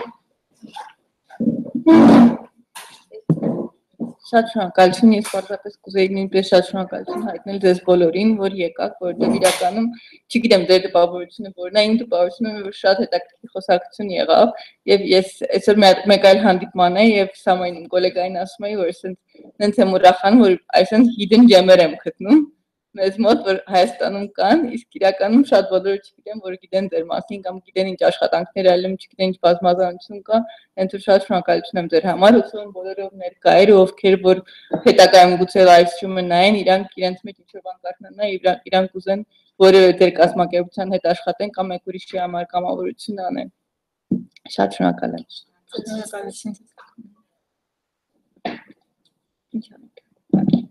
Դեպքում ես էլ եմ շնորհակալություն հայտնում բոլորին եւ մեր խոսնակներին իրենց հետաքրքիր պրեզենտացիաների համար, ձեզ որ ներկա եք այստեղ եւ պիտի ասեմ, որ այս ֆորմատով մեր խոսակցության համար, քննարկումների համար Հայաստանի ամերիկյան անկյունները, բոլոր անկյունները պատրաստ են, այսինքն դուք NGO-ներ եք, որոնք նաեւ մարզերում եք աշխատում, եթե դուք կարիք կունենաք, որ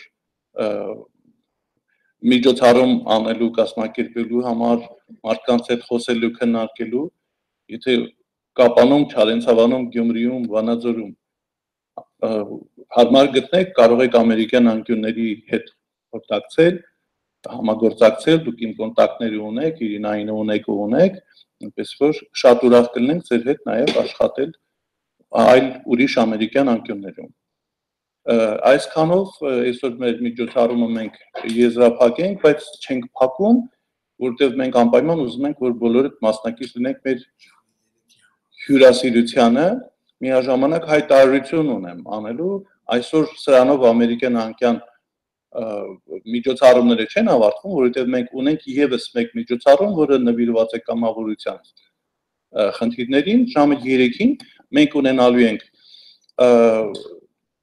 Հայաստանում ԱՄՆ դեսպանության եւ ԱՄՆ խաղաղության կորպուսի ներկայացուցիչներ այստեղ եւ եւս մեկ ոդքասթ ենք մենք ունենալու, այսինքն ուղիղ հեռարձակումով դարձյալ քննարկում, խնդրում ենք դրանք ովքեր մեզ ուղիղ հետևում են հիմա, կարող են շարունակել ժամը 3-ին միանալ մեզ, եթե միանաք Հայաստանի ամերիկյան անկյունների կայքին www.americancorners.am, հա, այնտեղից կարող եք համապատասխան հղումին հետևել եւ տեսնել թե ինչ քննարկում կծավալվի խաղաղության կորպուսի կամավորների միջեւ։ Միանգամից ասեմ, որ մենք վաղն էլ ոդքասթ ունենք։ Առհասարակ ոդքասթների մշակույթը Հայաստանում դեռևս կաղում է, այդքան շատ չկա եւ այս նոր նախաձեռնությունը, որ մարտ ամսից, փետրվար-մարտ ամիսներից դեսպանությունը նախաձեռնել եւ ամիսը 2 անգամ մենք ոդքասթ ենք ունենում,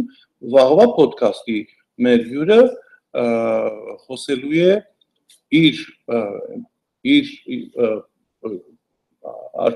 աշխատանքային փորձի մասին եւ ներկայացուցիչը այստեղ լինելու է Հայաստանի Coca-Cola-ի ռեգիոնալ ներկայացուցիչը։ Շնորհակալություն բոլորին։ Հուսով եմ, որ կհանդիպենք նաև այսօրվա եւ վաղվա ոդքասթների ժամանակ։ Շնորհակալություն։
Good afternoon. My name is Gina Grotlishin, and I am the Director of Programming and Training at Peace Corps Armenia. Really great to see you all here today. I want to say thank you to the American Corps Yerevan for having us out to talk about volunteerism and service and the Peace Corps program in Armenia. We'll talk about Peace Corps a bit. We'll talk with the volunteers that we have here at the table and that are serving in Armenia. And we'll talk about the specific programming that they're doing this summer across Armenia, as well as leave some time for any questions that you might have at the end of this hour. So again, thank you for having us here today, and it's really great to see you all. So as I mentioned, my name is Gina, and I was a Peace Corps volunteer in the Republic of Moldova from 2001 to 2003. I served in Moldova after I completed my university studies in education to be a music teacher. And I went to Moldova and expecting to want to teach the rest of my life. And in a way, I still am. I'm still working in education, but it really shifted my career, my life path, my kind of dedication to what I wanted to do with my life. So here I am working for Peace Corps now and really being able to serve in Armenia in a different capacity.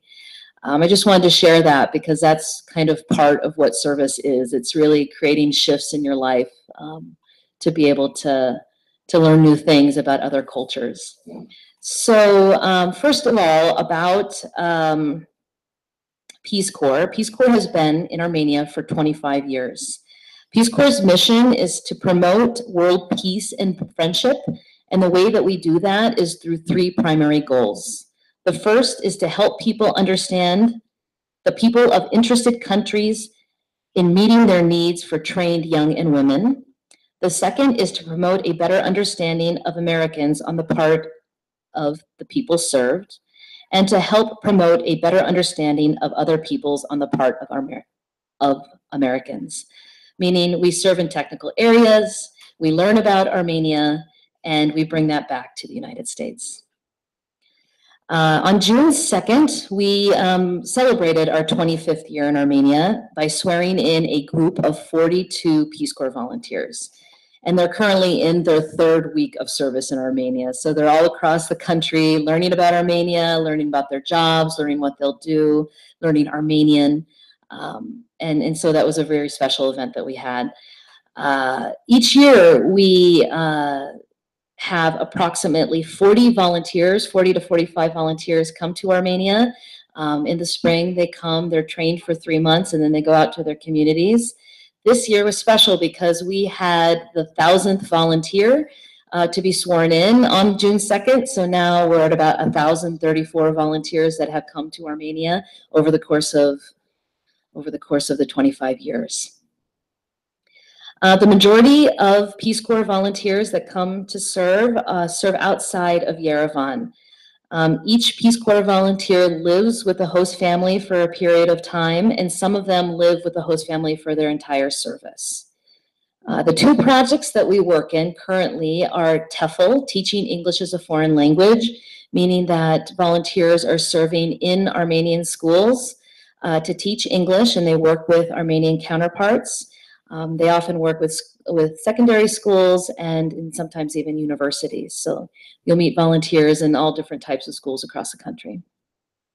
The second program that we work in is called Community Youth and Development, where we have volunteers working at NGOs, working on youth programming, working to support the NGOs to develop strong youth programming at various NGOs across Armenia.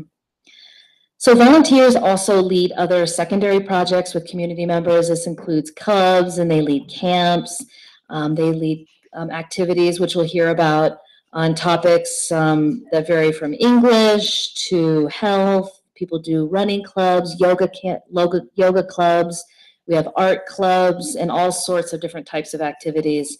And so you'll interface with Peace Corps volunteers in many different ways. So the summertime is an opportunity for volunteers to work on bigger projects, and we'll talk a little bit about that and talk about the camps that are happening this summer. And we have 3 camp leaders that are here with us today. So enough about that. If you have other questions about Peace Corps, we'll talk about that in a minute, and we'll get to learning more about our volunteers. Actually, one more plug. If anybody out there is interested in hosting a Peace Corps volunteer, we do have an application on our website.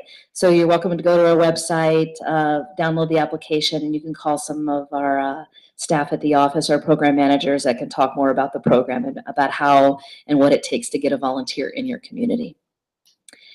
Okay, so let's start with Victoria, who's actually been in Armenia for almost 3 years. So she's been here the longest of all of us here. Victoria, would you mind introducing yourself and what brought you here?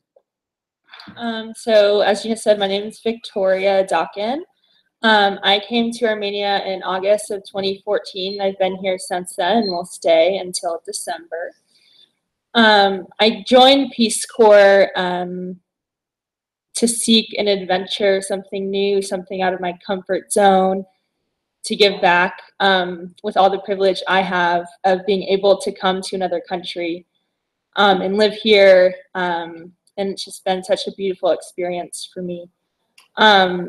I first decided to join Peace Corps because I did an internship in a small village in South Africa, and just seeing how happy these people were and how happy I was, sort of just exchanging with the kids and working there and having these new experiences, it motivated me to serve longer term here at Peace Corps.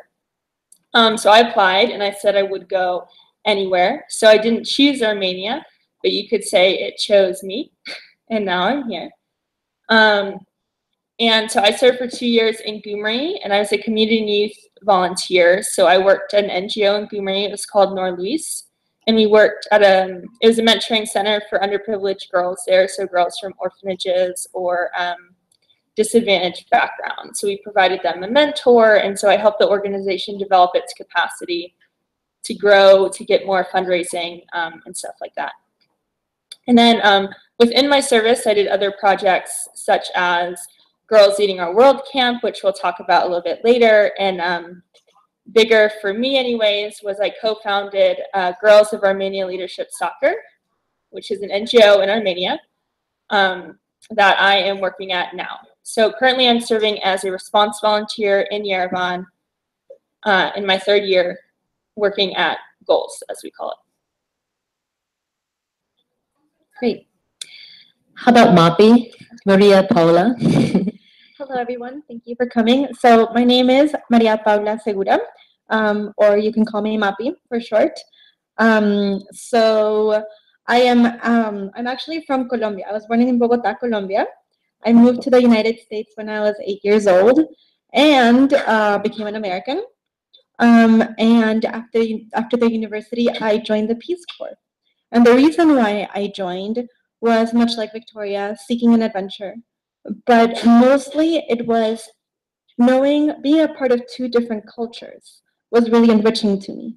And it helped me understand people in the world. And I wanted to be a part of, I wanted to see another culture and learn another language and kind of understand another side of the world that I had never been in. So when I applied for the Peace Corps, I also didn't choose Armenia. I didn't want to go to South America because I already knew that culture. And when I received news that I was coming to Armenia, I first thought it was Armenia, Colombia. There's a city called Armenia. So did my family. But in any case, I am very happy that Armenia chose me. I have fit in. I have really enjoyed the culture. I have integrated, and I'm very thankful to be here. And right now, I am an English teacher at the Sevan High School. So I teach English with 4 counterparts. Our students are from 14 to 18 years old, and some of them recently graduated. I have been in Armenia since August of 2015. So there are some students who graduated with whom I already had a friendship. So I felt like a real teacher seeing my babies go. I cried during the last bell ceremony. And now I'm looking forward to the summer, which we'll talk a little more about. There are certain programs that I'm participating in, and then we'll talk about that. Hello, my name is Eva Neely, and I am also in the 23rd group of Peace Corps along with MAPI. And I was born in Denver, Colorado. Both my parents are artists, so I grew up with a wonderful household full of nature and art and the appreciation of history and creativity. So after I left Colorado, I studied international affairs in the university. And I had hopped around a little bit, helping environmental NGOs and nonprofits in Colorado, as well as some political campaigns. And I hadn't really found what I was passionate about yet. And before getting my master's degree, I really wanted to pinpoint what I wanted to do for the rest of my life. And Peace Corps was ultimately my decision to help me channel my passion, my enthusiasm, what I wanted to pursue after I graduated my master's. So I did choose Armenia for a few reasons. One being that it has an extraordinary history and an incredibly brilliant and vibrant culture, and that I wanted to immerse myself in and be a part of somehow. And so I was also really looking forward to learning the language because it was so different than the languages I had already learned in the United States, which was English, obviously, and Spanish. So it was an adventure. It was because I wanted an adventure, but also because I wanted to broaden my horizon and really immerse myself in a culture so different than my own. So now I've been in the country for 2 years already. I was an English teacher in the small village of Gocht by Garni and Gerhard. And I currently live in Stepanovan up in Lori Mars, where I work for the Stepanovan Pedagogical and Psychological Support Center. We work with students with disabilities as well as adults with disabilities. So I teach English, and I also just finished implementing a grant for that community there. Thank you. Great. So each of you talked a little bit about the immersion piece and really getting to know the Armenian community. So talk about what are the things that you did to integrate into your community, to get to know Armenia. Okay, so I lived in Gyumri for 2 years. So to better get to know the city and the people where I lived, I did a lot of visiting to different NGOs to see what they were doing, what is happening in the community, trying to go to events that there's just so many there as the second biggest city. And it's beautiful, you know, it's a cultural hub, as they say in Armenia. So there were a lot of ballets and dances. So trying just to be active and out there. And I just met so many amazing people that really just enriched my service so much. So yeah, I just active going to different NGOs, and I worked actually at the American Corner in Gyumri, did some clubs there, and so that was a lot of fun. I met a lot of really awesome people. For me, integration started the first months that we came into the country. We had to live, as Gina said, with host families. And when I got to Armenia, I did not know one word of Armenian. I knew a little bit about the history, but not enough. But my integration came with spending time with my host family, who did not speak any English, communicating through sign language, having just the actions, how they would host me, how they would give me all the food and say good, good, and the exchanging of language. I learned a lot from my original host family, and because they were excited to share with me. So definitely living in a village. We were living in a village for those 3 months. And then later, after the first 3 months of training that we have, we all went to different directions. When I got to Sevan, I again lived with the host family. And again, my host family was my guide. And so they would explain what to do in the community, where the shop was, but also about the culture. And I remember that for multiple holidays, for example, Durundes and Surp Sarkis, yes, my host family sometimes doesn't participate. But because I was there, they took me to the church and they showed me and they gave me the salty cookies and everything because I was there. So my integration happened a lot through the families whom I was living with. I also have to agree with Moppy. My integration was very similar. I had incredible host families. Unlike my family back at home, a very small family. My host family in Gulf had about 8 people. Lots of chara-chichi, little kids, very cute, poo-poosh. We had many guests over at all times. And it was an incredible experience to be able to be invited to birthday parties or Nortati New Year experiences. And one way that I was able to bond with my host mothers, both host mothers that I've had, was through baking and cooking. I felt so honored to be able to write down some of the recipes that my host mom had from her mom and her mom before that, and her mom before that. So generations of my host family were channeled down through this cookbook, this cookbook that I was able to write down some of the recipes in Armenian, and it was such an incredible experience. And I still want to, katel. I want to milk gomesh in Shahumyan. I want to do a lot more with my host families. And now in Stepanovan, a lot of my community involvement comes through my organization. The counterparts I work with are extraordinary women who are very proactive in the community. And I'm invited a lot to parties and coffee breaks where we just get to talk and get to know each other better. And dancing parties. Learning Armenian dance is very important. Thank you. So what else do you want to share about your favorite part of your service here in Armenia? I know that Peace Corps volunteers all have, different aspects that they really love about the culture. Talk about the service component as well as the cultural connections that you make. What is it about serving here in Armenia that makes it so important to you? Okay, so I'll start.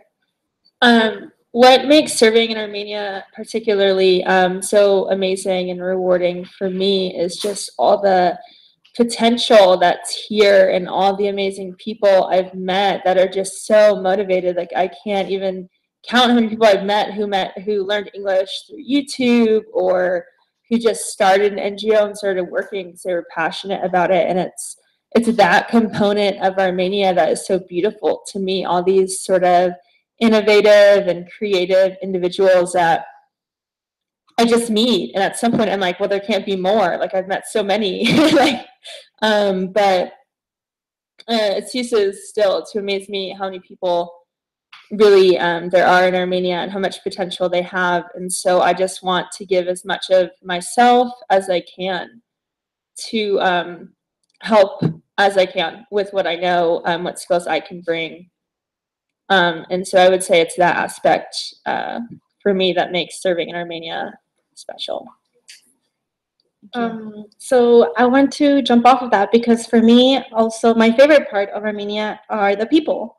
And that's also the reason why I enjoy my work so much. So as I said, I'm a teacher. And there are students, like always, who don't want to learn, especially in high school, but there are students who really want to learn, and I see the difference. And as Victoria said, the potential is amazing, and they work to get to where they want to go. And that makes it makes me feel like my work is worthy. In addition to that, people in Armenia are very welcoming, hospitable, and it also makes it a joy to know that if I need something, I can go to my neighbor, and my neighbor will receive me and feed me and give me food for 2 more weeks if I need to. So all in one night. All in one night. So that is definitely my favorite part. And that's also being away from family for 2 years is really difficult. It's already been almost 2 years for me. So I have found that comfort in the families whom I've lived with, in the counterparts whom I've worked with, and even in my students. My students' parents sometimes are who are the family for me. So everything that I do and sometimes the difficulties, they are worthy because of the people. So like Victoria and Moppy just said, we wouldn't be here without the Armenian community to welcome us in. We are away from our family for 2 years, but it's only 2 years. And so in that time period, although I am an English teacher, really my students are teaching me how to be so positive and proactive and kind and wonderful and outgoing. And it's really the human aspects of Armenia that are just so important. It's the core of, I think, all my work that I do here. That on top of Armenia's beautiful nature and going hiking with my Armenian friends up into the mountains by Stepanovan, it's absolutely beautiful. There are just so many aspects of Armenian culture that play into the work that we do here.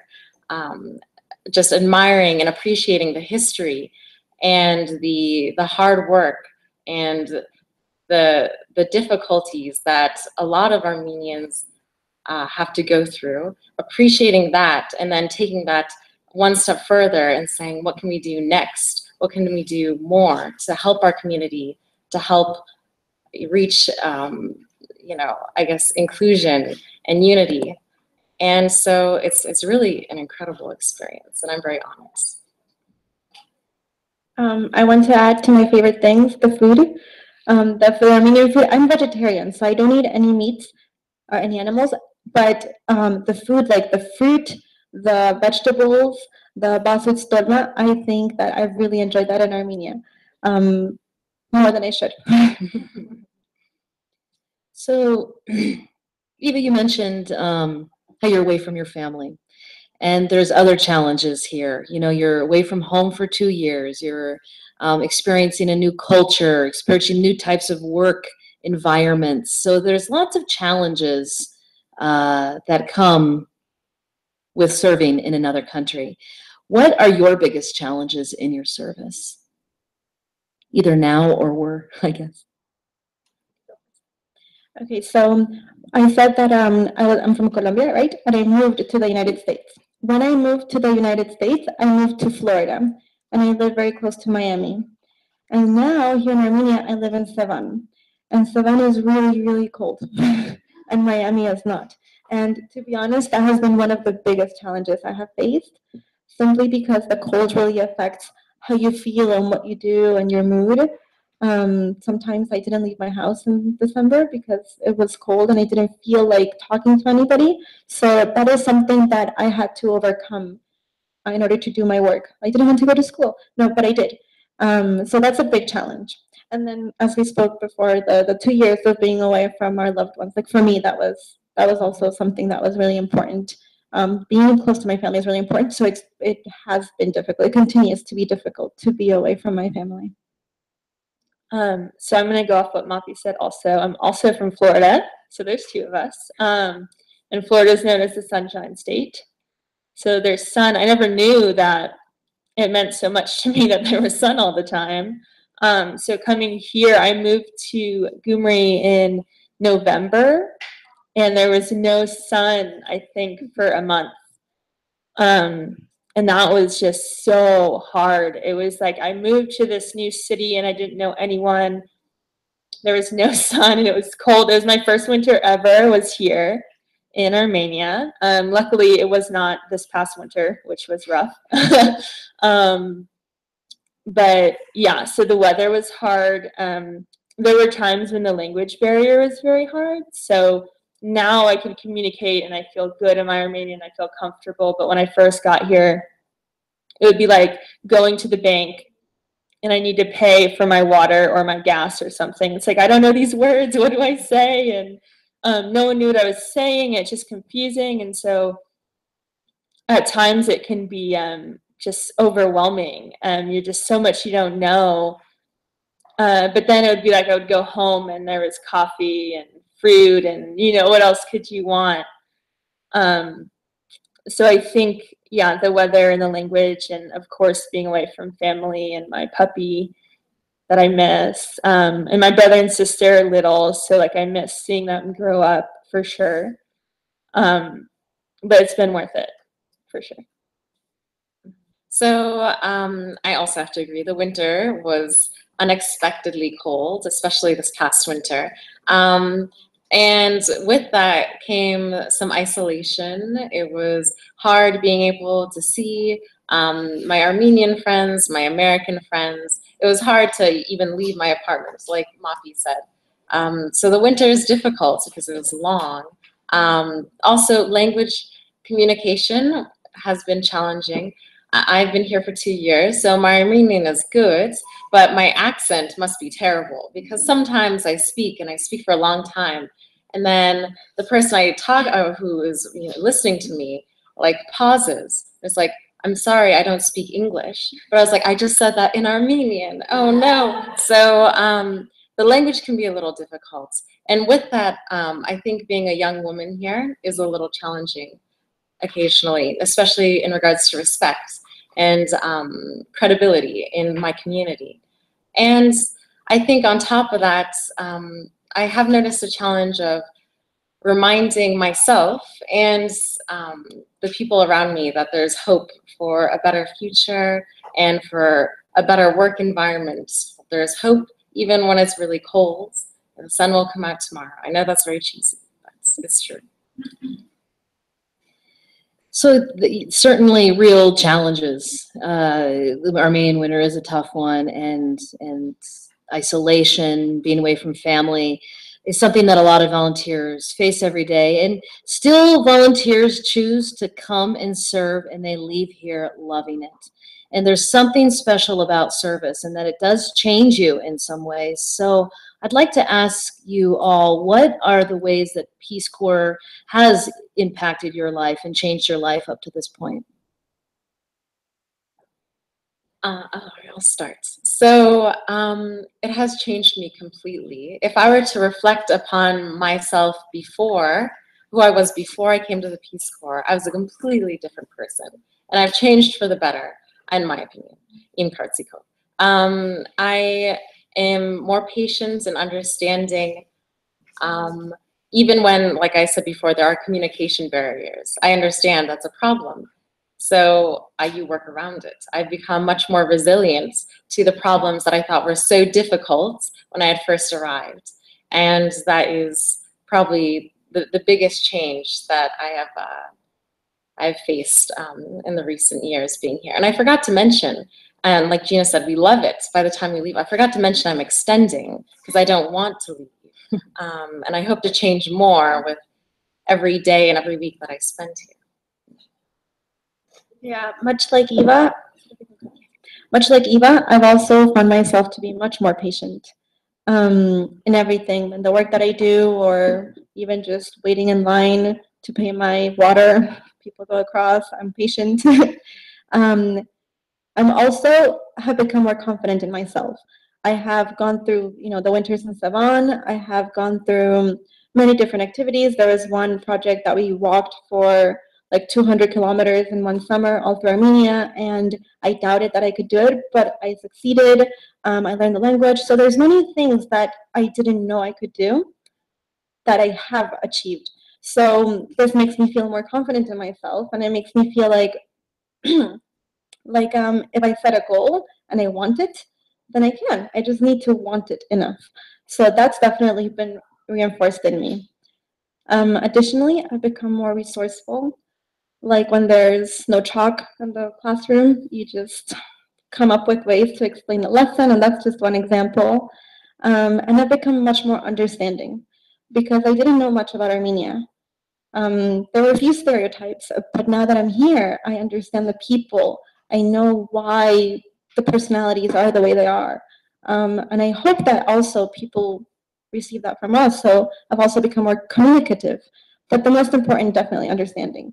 And when I go back home and I encounter people who don't say good things about anything or anyone, I can express and I can say, like, look, you don't understand. You need to go and understand and know the history of whoever you're speaking about. And then you can really know. So that's been a huge part because one of our goals, as Gina said, is to, as Americans, to understand Armenians, but also to give information to other Americans about Armenians. No. Yes, and to give Armenians information about Americans. Yeah, so both ways. So that communication, I have gotten better at that. Yeah, I agree with everything they said. I think I could list a million ways that I've changed in the last almost 3 years now. But for a different point than they mentioned, I think professionally I've just grown so much. So I came to Armenia out of college, and this was sort of, you could say, my first real job, like in the world. And, you know, now I'm running an NGO, and I'm training people, and I'm working with them, and I've just learned so much from my time in Gyumri, learning from people who did have an NGO there and working with them. And now I can take those skills and I use it to help grow the organization that I have now. And additionally, yeah, just more resourceful in every way. So one time, all the lights went out in my apartment, and it was like really late at night, and I had to like figure out how to find a light to see and put in new light bulbs and like turn on the breaker and all this stuff. So you become more self-reliant and resourceful, I would say. I've also become more outgoing here. Just, I think a lot of Armenians are very outgoing and like friendly and talkative, and yeah, so I think I've gained that from being here. And in terms of understanding, just so much more empathetic to people and their situation and maybe why things are as they are, but also knowing that they can change and seeing that change every day. So for an example of that, we started the first like girls soccer league in the regions. It was in Goris, and it's been so much fun. And watching those girls go from, I don't know if I can play football, to winning, to playing with the football federation, to just like, don't tell me I can't play soccer. It's, yeah, so I've learned so much and I've seen so much. Thank you. So I think this would be a good time. If you wouldn't mind talking more about goals and what goals is doing and the camps you have over the summer. Okay, so as I mentioned before, goals, Girls of Armenia Leadership Soccer, Hayak Chikneri Arashmaritsyun Footballum, so what it's called in Armenian. We have different programming, so we create girls' leagues in the regions. We have 3 right now, so in the villages around Goris, around Dilijan, and around Alaverdi. So 3 leagues with about 22 different teams. And this summer, we have 3 summer camps. So we have the first one that starts on Sunday, I'm so excited about. It'll be in Lernagag, which is in Armavir. And the summer camps are for girls, ages 14 to 16. It's not just soccer. We do soccer drills and games, but we also use soccer to talk about problems in the community. So we'll have games where one team has 3 goals and one team has 1 goal. And what does that mean? What does that represent? So you could say inequality or not, you know, unfairness. And then you talk about what does that look like in your community. And so these girls are identifying problems and then trying to solve them. And I think it's really beautiful that we can do that through soccer, which is already breaking down so many stereotypes about women and what they can do. So we have, 3 camps. So we have the one in Lernagag, Yerevan in July, and Sisyan in August that we will be implementing. Great, thank you. And another primary camp that we have here in Armenia, and it's been they've been facilitating this for a long time, is called GLOW, Girls Leading Our World. Mapi, do you mind talking a little bit about this? Or Victoria, I know you worked on it last year, so. So I'll talk a little bit about it, and then Victoria will elaborate. So Girls Leading Our World, it has the purpose of it's a girl empowerment camp. So what we do is that there are applications that are distributed to girls all over Armenia. And for 1 week, the girls that are chosen will go to Torosgyuk and receive sessions that are related to empowering them, that are related to learning about inequality, that are related to learning about women leaders in the world, with the outcome of having them feel, of giving confidence in girls to overcome stereotypes and to be leaders and to fulfill what they want to do. This year, there are going to be 2 camps. This is the first time there will be two weeks of camp. One camp will be in Torosgyuk, in July, and there will be a second camp that will be in Gavar. And the reason for this is because we understand that in Geharkunik month, there are more problems with parents allowing their girls or their daughters to go to an overnight camp far away. So we're accommodating to that because this is such an important project. Victoria was the co-director last year. I'm a counselor this year. Yeah, so something we've seen from this camp is we also teach them project design and management skills, which allow them to implement activities in their communities. So we have the one in Toroscu has girls from all over Armenia come, young girls, they're 13, 14 years old, overnight camp. So sometimes it's the first time they've been away from their family, and they don't know anyone there. So there's a lot of barriers that they overcome, and it's just beautiful to watch. And then they go back to their community, they bring these things they learn. So they also learn about the environment and health and various other things, and they take these skills and they bring it to their community. And so we're impacting so many more people than just the girls at the camp. And so, yeah, there's the participants. I think there are 13 and 14. There's junior counselors each year, which are like camp leaders. So they're a little older, 17, 18. And then each year they accept Armenian camp counselors to come to the camp and help facilitate. So you can keep your eye out for those. Great. And so in addition to the camps that focus on young women, we also have camps that focus on young men. And this is called the 2B camp. I want to talk about this a little more. So 2B stands for Teaching Our Boys Excellence. So I can say that it's basically the boy version of GLOW, but it's a little more complex than that. But first, before I go into detail, I'll just summarize what's going on this summer. We have 48 campers this summer, and the camp is being held in July, first week of July, in Laurie Mars, and they are ages 14 through 17. And we have 16 counselors, 8 Peace Corps volunteers and 8 Armenian counselors, and then 4 admin like myself. So 2B is taking kind of the roles and responsibilities of men in leadership positions and kind of inspiring the campers that we have who attend the camp.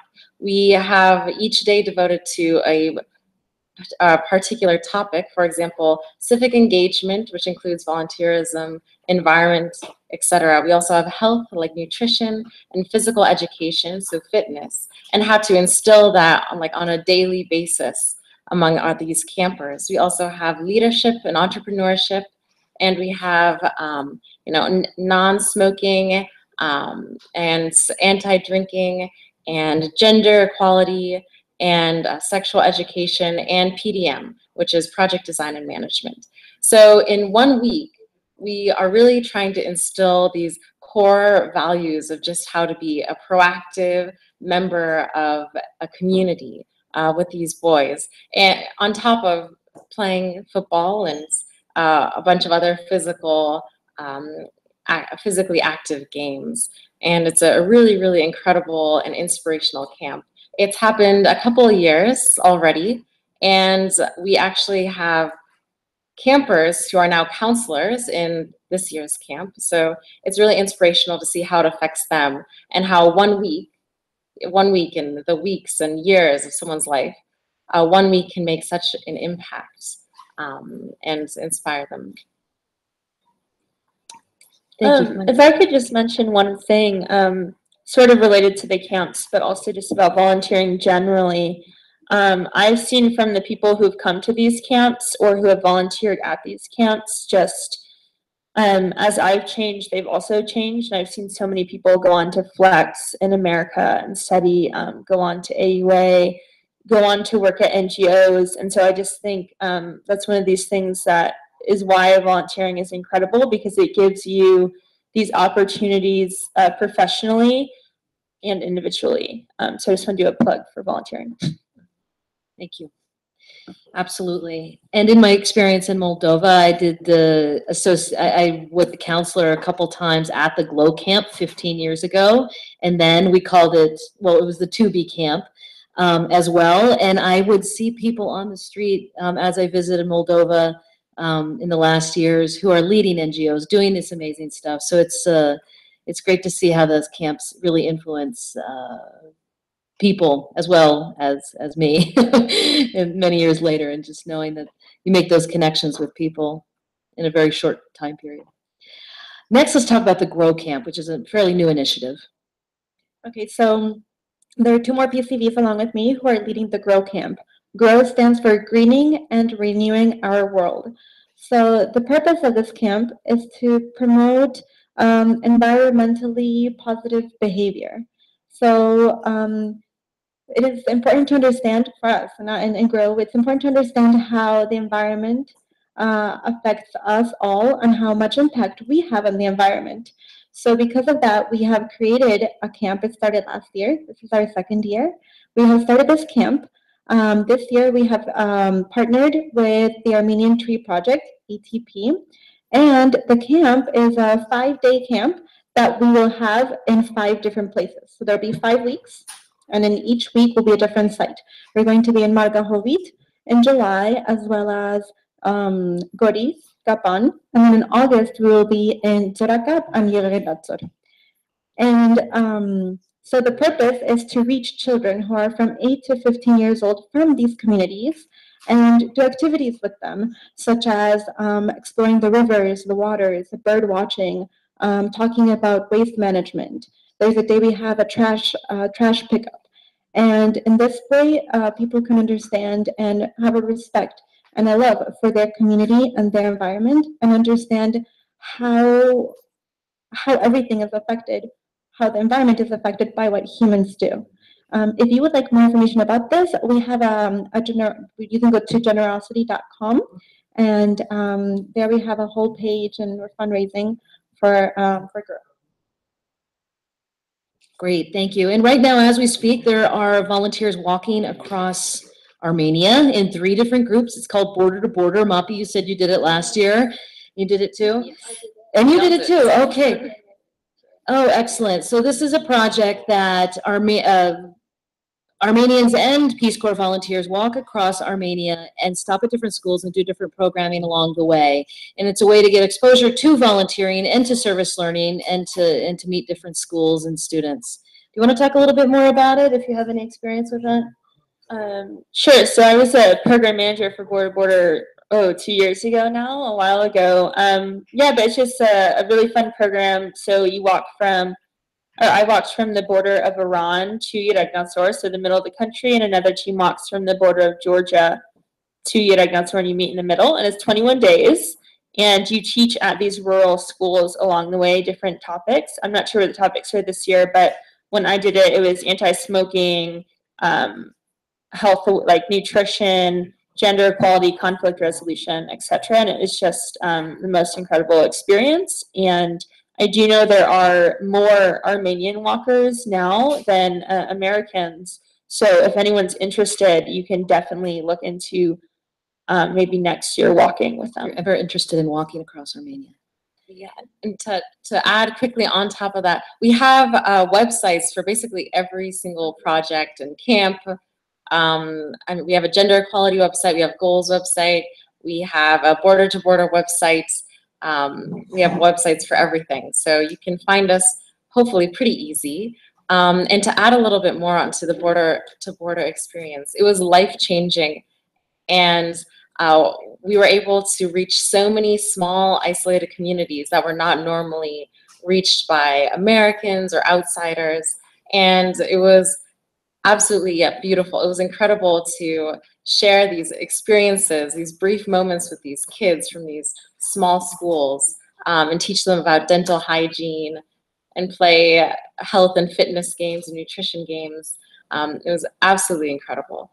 And we have so many Armenian walkers this year. It is a wonderful experience. I highly recommend participating in that. And one more thing about border to border. So I also did it. And it was a beautiful way to see Armenia's nature and geography. So that's also another reason why, if you're interested, you should look into it. But I also want to talk about how, the volunteers, they walk with backpacks. We don't really use transportation. And the reason for this is to promote health. Like, this is why we're doing it. It's exercise. And I think also in large part it's because of budget. There's not a lot of money for transportation for all these people, which goes back to volunteerism. This is something that without a lot of money we can make happen. And if you really like something, you don't mind the hardships, but the outcome is just amazing. Like the way that we felt when we volunteered to do border to border, and the way that the communities that we reached, the way that they perceived us, that was amazing. So that's part of volunteering. Thank you for saying that. That's very, very true. And there's such this interesting thing about volunteering. You give, but you receive so much more at the same time. And I've heard each of you explain that in your own way. So these are all examples: GLOW, GROW, 2B, B2B, goals of projects Peace Corps volunteers are doing and ways to get involved. But I know there's a lot more things that volunteers do all around the country, and you've heard about their primary placements, you've heard about their work, you've heard about why they're here. But perhaps you have some questions more about what people are doing here as Peace Corps volunteers in Armenia, or anything. Does anybody have anything that they'd like to ask here? And we are a small representation, as I mentioned. We are over 100 volunteers serving in Armenia right now, so you can at least have some of the perspective that we have in the room. Any questions? Excellent. Hello, my name is Marina. I'm really honored to listen to your interview because it was too interesting, and I want to thank all of you because you are a great challenge and motivation for our not only generation but the whole Armenia to come and to exchange your way of thinking and to take something from Armenia to the United States. I have a question, and I want to know, what will you miss when you go back to the US, and what will you miss mostly from Armenia? What will you take with you from our country? Thank you. I can answer that really easily. I'm going to miss so many things. Another reason I'm extending, I don't want to leave quite yet. First off, of course, the food, the horovats, the tolma, the blinchikner, aikazvan, everything. The food is absolutely wonderful. I'm going to miss the hospitality and the generosity of almost all of the Armenians that I've met. My host families, even on border to border, the families who took us in when we were all sweaty and tired with our backpacks, and they were just so kind to us and gave us their foods and welcomed us into their households, even though they had never met us before, and we were foreigners who spoke a different language. And I know in America I will have a very hard time finding that. So I'm going to miss that a lot. So the foods, the people, the generosity, the weather, exactly, the weather, the nature. There are just some beautiful, serene places in Armenia, untouched by humans. No trash, nothing like that. It's just beautiful, gorgeous mountains and rivers. I'm gonna miss that. Yeah. So there are just so many things. For me, I will also miss the food a lot. I think that when I go back to the United States, I will not be able to have an apricot because it will not taste like a tsiran from Armenia. So that I will miss. But also, like Eva said, the people, the generosity, the hospitality. In the United States, there are people from all different cultures. So I actually hope to meet Armenian friends so I can keep speaking the language and so I can keep the culture kind of alive in my life. And also the nature, because I live in Lake Sevan, I have that beautiful landscape. And coming to Yerevan, there's always beautiful landscape as well. So I will miss that. I'm in Florida. There are no mountains, so that will be missed as well. Yeah, I mean, I just totally agree with what they said. I didn't even know I liked Siran until I came to Armenia. It's like, oh my God, best fruit. And I think I'm gonna miss a lot how safe Armenia is. Like I've left my wallet in too many places. It's actually embarrassing. And it's always there. Someone calls me, we have your passport. What are you doing? Being able to hike anywhere because you'll be fine. You can hike up a mountain and maybe you'll see someone with their cows and they'll offer you some food they have. So I'll miss that a lot. I think I'm gonna miss the most the girls that I work with. We work with a lot of girls, but the camps we do and the leagues we have, really watching their growth, I'm gonna missing them so much. And I know personally I will be back to Armenia a number of times. It is, part of my life, and I have an organization here and just so many people I love. So. Wait, I have one more thing to say about missing. So, like we said, we're apart from our families. Our families are back in the United States. But I feel like at this point, I have made such a strong family with my counterparts and the people I've lived with here in Armenia that I will miss my family when I go back. And I also hope that I have the opportunity to come back. Hopefully, when I'm married with my children and be like, look, this is part of you too. As we mentioned before, and Mapi mentioned that Peace Corps' goals are to come here with a technical skill and to share that technical skill. And as well, talk about America with Armenians. And the other big piece of Peace Corps is to bring Armenia to the United States. So it sounds like that's the question that really facilitates these answers here is this is some of the things that you're going to bring back home with you. Great. Other questions? Mm-hmm. Hello. Again, I'm very honored to meet you. I feel very proud right now. I want to know what your least favorite characteristic of Armenian people. You mentioned that the only good parts of us. What you dislike much. And maybe it was we did talk about it a little bit within our challenges, and you said, what is challenging about your life here too. So maybe it's also what is it challenging about working in a different culture with different people as well. So I'd like to answer. So actually, Eva talked about how it's difficult being a young woman to receive the respect that everyone as a person kind of deserves. And there's a stereotype, I think, especially in the regions, in the Mardzis, about Armenian women or just women in general. And that's why Goals is so amazing and Glow is so amazing. Overcoming this notion that maybe girls are weaker for some reason, or that boys can't cry, or things like that. That's something we encounter a lot, but it creates a good conversation. It's always interesting to share our views, but that is something that we're struggling to change. Oh, one more thing. Sorry. And also, I really don't like it that people litter. That's why we're doing the environment camp. I have seen the children, they eat a candy and then they throw the wrapper on the floor, and it breaks my heart. But little by little, these are things that can be changed, and that's why we're creating these projects to change them. Yeah, something I've encountered along with what Mapi said is a lot of times when my organization goes somewhere and we have a camp or we have a program, a lot of people expect us to give them things. They want soccer balls, or they want clothes, or they just expect a lot of things that we're not there to offer. We're really trying to offer services and provide opportunities to people. And so sometimes I think as Americans, we're seen as being rich or having access to money that I definitely don't have.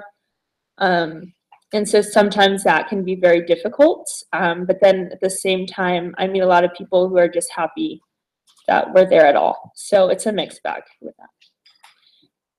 Yeah, and I would have to agree with what Mapi and Victoria said. I can't say it enough. I love the culture and just everything about Armenia, with the exception of the treatment, the inequality that there is among men and women. And that's why I'm leading 2B, is to reach both demographics. You have to talk to the girls, you have to talk to the boys to enact real change. And so we're going to try to break down those stereotypes. Women are just as strong as men. Men can cry, and they don't have to be the only breadwinners in their family. Women can work and men can work. Men can be designers, and women can be in the army. Women can drive, men can drive. It's just really incredible. And seeing that, you know, there are Armenians who are open to this idea is just fantastic. So, I mean, there are of course challenges in Armenia, but in any country. Thank you for that great question. I think we have time for one more, okay? Or maybe two, because I saw one more here. About the boy camping Yes. in Vanadzor? Not in Vanadzor, but in Vahaganadzor. Okay, and every boy from 14, 15? 14 to 17. Come from other regions too? Anywhere, all through all Marses. And there's an application process, correct? Exactly, and you'll see that filtered through all the channels that we can. Do you have some psychological project for 14, 15 boys? Psychological Simultaneously, are you experiencing that? I'm not. Special group, I mean the special group of boys. Oh, like with disabilities? Are you No. talking? No, okay. The age. Oh, the age. 14 and 15. Is that specific something? Yes, so right, because we're working with teenagers, yes, we do. 14 is from 15 to 15. 14, 15, 16. We have them all together. Oh, Yes, so no, not 1 year specifically. We have them, older kids act as the mentors for the younger kids. Yeah. And so one more About the Sevan girls. Who is assisting you in English to make them understand about the women leaders, to tell them about it? Someone has to assist you because they don't have this language enough level. Yeah, so the question was about in Sevan and how I'm doing work to empower girls. So there are no camps in Sevan right now about girl empowerment, but me personally and other volunteers, our tactic is to hold events. Like for International Women's Day, we have conversations, mostly at our schools. Additionally, one of my principal tactics is to engage in conversations. Maybe if a family asks me to come to their house for coffee, I'll go for coffee and there are comments that maybe I don't think are appropriate and I will mention it. And this will create a good conversation. So there's, I have learned, because it's been 2 years, my Armenian is at a level that I can have these conversations. But there are a few of my students that are going to 12th grade who I have really connected with and who really understand this. And I hope that they will be the new leaders, and maybe when other volunteers come, they will be the ones facilitating conversations. But little by little, by these conversations, you see how there are girls and boys who understand the notion of equality. So we'll see. Hopefully in the future, everyone will. There was one more question here. Or was it answered, perhaps? Hello, glad to meet you. I want to ask you, have you studied the problem of Artsakh, and are you somehow engaged in it? Because there is a really problem of peace. Absolutely. Peace Corps does not serve in that area, and we actually have kind of a zone of where Peace Corps volunteers are not able to serve, and so we have the communities are off the border there. So we have thought about, how to work with people from the region, but it's more they'd have to come onto this side of Armenia. So. Yeah, please. And Golis, what do you guys do there? Yeah, we don't work in Artsakh per se, but I can't go there as a Peace Corps volunteer, but we're thinking of sending staff to go down there to do a training. And also, we always invite people from Artsakh to come to our programs, like we have this August. But in the same way as anyone from Armenia would, not anything different. Yeah. Great. Well, thank you for being here today, and for everybody online watching. We really appreciate the opportunity to talk more about Peace Corps, to talk more about volunteering and service learning, because it is something so important to us If you are interested, again, in having a Peace Corps volunteer, you can Google Peace Corps Armenia, and you'll find our website. And there you will find an application where you can reach out to one of our program managers to find out more about how you can get a Peace Corps volunteer in your neighborhood. Otherwise, there's other ways to connect, which is on Facebook, and a lot of our volunteers are on Facebook doing various activities there as well. Yes, please. And if you're interested in goals, you can find us online at goalsarmenia.org and also on Facebook, Goals Armenia, same thing. Great, and if anybody has any questions to the panelists, feel free to come on up. We can talk a few more minutes. Thank you so much. Thank you. Thank you.